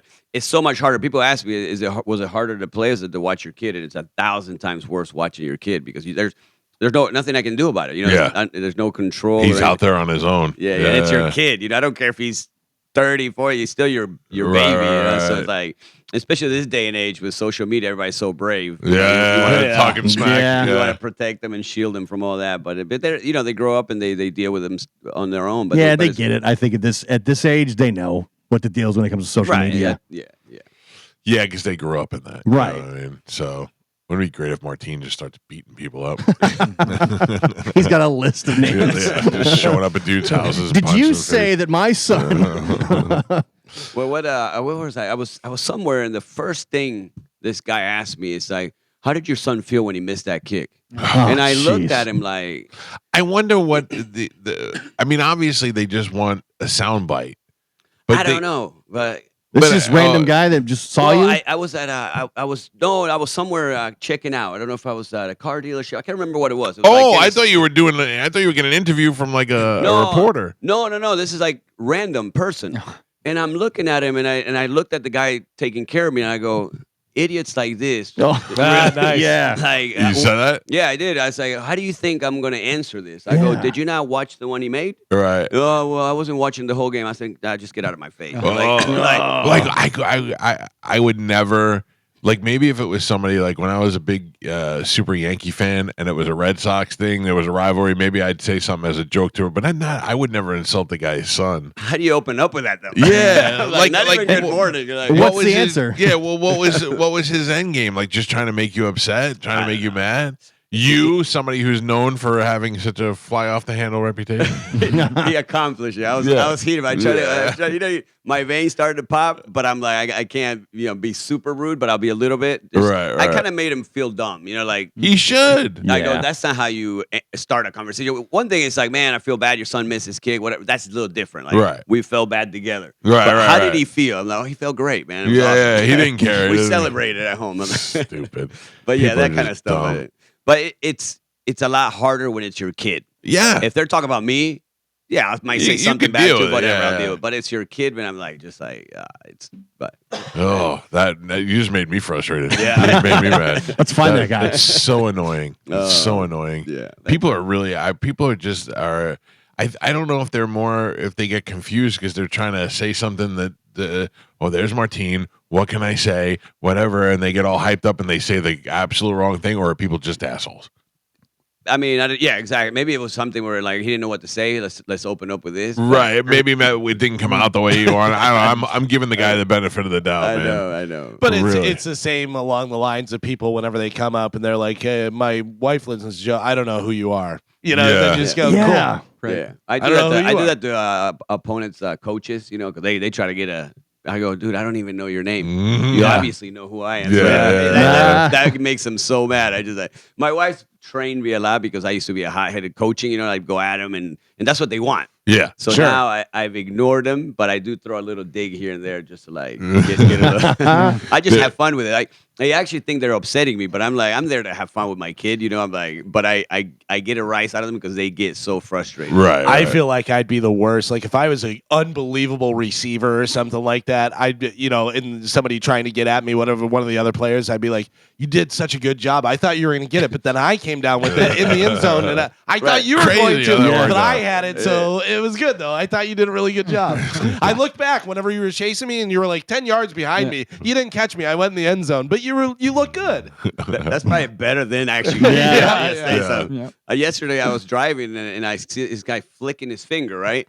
And I look over, like, are you doing it to me? Because I couldn't figure out what happened. He rolls his window. Like, yeah, you're so selfish. You cut everybody off. I'm like, I don't remember cutting anybody. I go, first of all, you were like 7 cars back. Right. You made it a point to get next to me to flick me off. I'm like, hey man, And he was a Bucks fan too. On top of that, I saw his Bucks tag. I didn't even know. Yeah. Well, I wonder if he'd be if he would have been like, oh hey, No, he wasn't like that. No, he kept going. If he didn't recognize Martine, he's not a Bucks fan. Yeah, exactly. He had a Bucks tag. Yeah, big when he deal. pulled off and spit off. No, any Bucks fan would recognize you immediately. I wonder that that happened to me twice. Well, once. So last week I got in a little confrontation out here right on my block. Some guy was riding on my ass and beeping the horn. So I pull up next to him and I'm like, "What's your problem?" I'm like, "You're riding my ass the whole way," and he was like, "You're right. I'm sorry." Okay. And I wonder, a big guy. Right well, there. that's what I wonder. I wonder if he was like, "I don't want this big guy to get out of the car," or if he's like, "Oh, I listened to that guy on the radio." And that happened to me one time. Joe, you were with me. Do you remember that? Me, you, and Spanish were at my old house when I lived in Land O'Lakes. Yeah. And we were at the guard gate, and there was some guy, and he was messing around with the gate. And we're waiting and waiting. And finally, I rolled down the window, and I yelled at him, and he yelled at me, and we got in each other's face. And right as it was about to blow, the guy goes, "Are you Mike Calta?" And I was like, "Yeah." We said, "No, Martine Grammatic." Get out of here. 800-771-1025 are the phone numbers. Tomorrow, I don't know what your plans are, but we're going to be out and about tomorrow. We're going to be doing the show live from the Walmart on Dale Mabry and 275. We're going to be out there feeding Tampa Bay this year. I'm sure that over the years as a player and, certainly as a citizen, but you've done a lot of stuff for charity over the years. These are this is one of the best things I think about Tampa Bay is we don't ask a lot. And when we do, they come out in droves. The people come out to help out. No, I love it. I've been to your event. Yeah. Martine and his brothers. brothers And it's like the truck's usually full. There's people waiting to come drop stuff off. It's it's great. In the community, that's one of the things with Tampa though. Anytime there's a charity event or something to give back, it's easy because everybody wants to pitch in, everybody wants to help out. So yeah, it's awesome. I'll tell you, I talk about this all the time. Years ago, when my brother's wife died in a car accident, his first wife, and we never had been through any tragedy like that before. It was terrible. And I remember the first day, people in the neighborhood were knocking on the door and bringing food over so that my brother didn't have to worry about cooking. And I would never in a million years even think to do that to a stranger that I don't even know. But people did that, and I always thought that was like a good sign that we were in the right neighborhood, that we were in the right spot, because that certainly wasn't happening in Staten Island, in New York. I can tell you that. But yeah. So tomorrow we'll be out there at the Walmart. You can either buy food from inside the Walmart, you could bring food, you can drop off cash, or if you can't get out there and you just want to make a donation online, you can do that as well. We'll give you all the information tomorrow, and hopefully we'll have a record turnout for tomorrow's event. And then what do we got this week? The Bucks are playing who? Bucks play Rams. It's Sunday Night Football. Sunday Night Football. Okay. All right. And then what do we got on Thanksgiving? Thanksgiving, probably always the Lions. I know for sure. Right? Yeah. Packers. All right. Well, we're going to take a break. When we come back from break, we're going to do our football picks, and we'll find out just how I'm not going to pick for entertainment value this week. I'm gonna pick okay. I'm going to try and pick the win. You got to start trying? Yeah. Like I've gone over my That's good. It's week 12. So. So the Thanksgiving games, we have 3 games for Thanksgiving. You have the Packers at the Lions, you have the Chiefs at the Cowboys, and the Bengals at the Ravens. Okay. Those will all be good 12-30, 4-30, 8-20. Man, All the Chiefs are desperate. They're falling fast. Hey, you know what though? You can't argue with the success that they've had. Oh, no. It's not every year is They've going to been be top Super Bowl dogs year. for, Right. All right, we'll take a break and we'll do our football picks when we come back. It's the Mike Calta Show. This is 102.5 The Bone. Now you will do the game from here this week. Yes. And where do you do that? Well, now we're doing it from my house, which is really amazing. Not as cool as setup as here, but yeah. So we were doing it in studio, But then they realized, the overhead's a lot cheaper. He's like, "Do you mind doing it from your house?" That's what that. Do you mind? Great. I'm like, "Sure, man." Well, Santiago's the play-by-play now. Yeah. So it's like, I don't know if I want to have my brother over. Right. Well, we're doing the game. Right. We put Nico to work, and G, they're grilling. So it's like perfect. Oh, you guys just chill out and watch the game and talk about the game, and while that must be so much fun. Yeah, and we put it we set up a little table, and then we're literally on the couch. So it's like hanging out at home. It's almost as cool as the Manning thing, but not as cool. Right. That must be so much fun, man. To sit there and it's basically what everybody at home is doing, only you're actually getting paid for it. Right. It's fun. We can't complain. How's that big ass Colombian grill or whatever you guys have, Brazilian grill? It's good. Yeah, what is it, Argentinian grill? Argentina. Yeah, we're all the same. Eventually, I'll get the right one. Columba Brasilia thing. I don't know. We're calling ice, whatever. I just watch people on Instagram cooking on that thing. It's amazing. Oh, we love it. Well, I don't cook. I hate doing it. So Right. Santiago taught Nico, so now Nico and G, that both of them take care of that. Nice. So yeah, and you use real wood or you can use charcoal. So it's like you get that flavor and it's slow cooked too. So you can hang like a rack of ribs and just slow cook it. So I used to like cooking, and then I realized I could just go to the brisket shop and get stuff from them, and that's what we're doing for Thanksgiving. I just ordered all my stuff from the brisket shop. I don't know why. I was like, I'll make a brisket and I'll do that. I stink at making the briskets. G will tell you, I almost killed him on a dry brisket. Yeah, literally, I was choking on the brisket, and Spanish was still here. He was looking at me. I'm like, I couldn't breathe. So I don't want to risk killing anybody. Yeah. And then all of a sudden, our band is playing the night before. I don't want to have to worry about cooking anything. I'm just going to pick up the food. That's the way to do it. That are kids. Yeah, kids cook. My kids got my wife's cooking genes. Oh, stink. They stink. Let me see. I bet you this is our friend Medicine Man. Medicine Man. Yeah, of course I'm here. It's Medicine. Your man, Mr. Legend, getting ready for the football little bongo solo too. What was that? A bongo? Doing bits. Yeah, I got bongos. How was Wicked? It was great. It was awesome. It's a sequel of the movie that came out last year, The Wicked. This is Wicked, for good, and this sequel. And actually, you can see Toto and Dorothy in the movie, but you only see not their faces. You only see like the side or back views of them. Spoiler alert! Yeah, Spoiler alert! You're spoiling I'm not, the but movie. everybody told me about that. Well, yeah, you're not supposed to tell anybody. Let them see it for themselves. It's a big in the movie. reveal. There's too much to see in the movie to tell what it's all about because it's 2 hours and 20 minutes long. Oh man, is it really that long? Yeah. Yeah. All right, are you ready to do football picks? Oh, yeah, I am. Carmen, is Johnny B in the studio? Yes, and so is Ian Beckel. Oh, gentlemen, how are you? Good morning. Good morning. Do you want to tell Ian about your trip to New Orleans and the crawfish etouffee? Ian? Yes, sir. I had crawfish etouffee in the city of which it was originated, and I would still eat it out of your belly button before I would eat it from them. They didn't even come close to yours. Well, my belly button has a special spices. Yeah, Oh, boy. I'm telling you, yours was so goddamn good that I can't stop thinking about it. And then when I tried to have it in New Orleans, I was like, this is terrible compared to Ian's. And we had good food in New Orleans. Sure. I like the sound of that. Yeah. Johnny B, did you have a great time? Oh yeah. It flew right by though. I was so worried about the festival and being around if they needed me and this, that, and the other. I didn't enjoy it as much etouffee and all that. And I was just telling Ian off air, if they invite me back next year and it's in New Orleans, I will do a lot more eating and a lot more picture taking and sightseeing and things like that. But no, it was awesome. I mean, I had some good food, but you're right. Ian's food better than most tourist traps. Yeah, crazy. Yeah. Who did you get? Anybody you got to see that you were excited about or that you hadn't seen before? Yeah, a few people. Like I'd never seen Eddie Pepitone live. And I thought, that he's such a legend and he was so good and just so smooth and natural. I'd never seen Brian Holtzman live, and he actually went up right before me.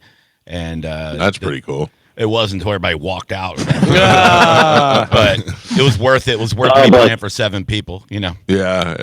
Holtzman, Scott Thompson from Kids in the Hall was there. Yeah. Doug Stanhope was there. David Tell. I mean, there were a lot of legends there. It was a good time. And there was a lot of new There was some good comedy. There was some good new comedy, but there really were some stanky comedians too. Like you wonder what they did to get in.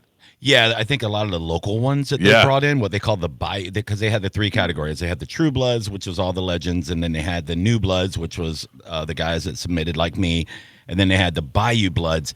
And I think they just threw a lot of bones to like open micers locally because a lot of them were really bombing hard. They had one girl. Her name was, I think it was Siamese. Yeah. I talked to her for a little bit. Yeah, she stunk. She had one good set. She the last day, the Sunday, when I had my best set, I saw her have a decent set. So I think the crowd was just primed. And maybe.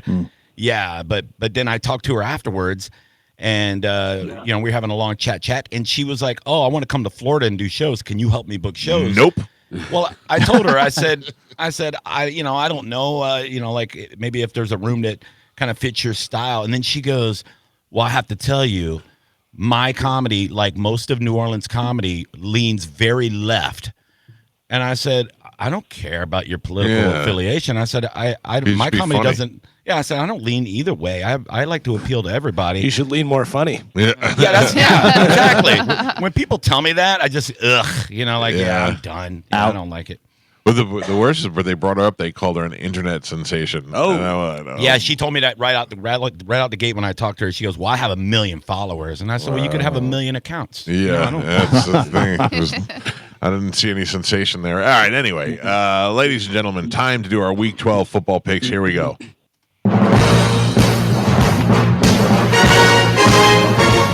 Medicine Man. First up, the Bills at the Texans. I'm going for the Bills. Joe?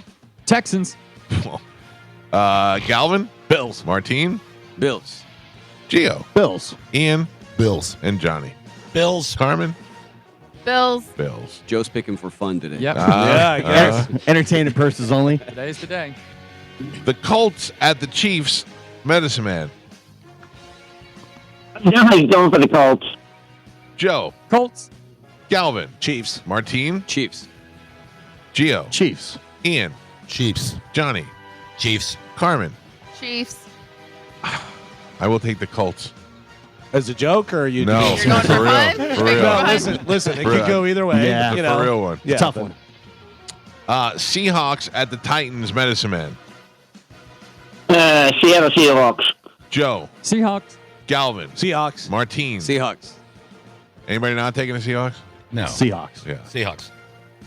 The Vikings at the Packers. Medicine Man. I would go for the Packers. Joe. Packers. Galvin. Packers. Martine. Packers. Gio. Packers. Johnny. Packers. Ian. Packers. Carmen. Packers.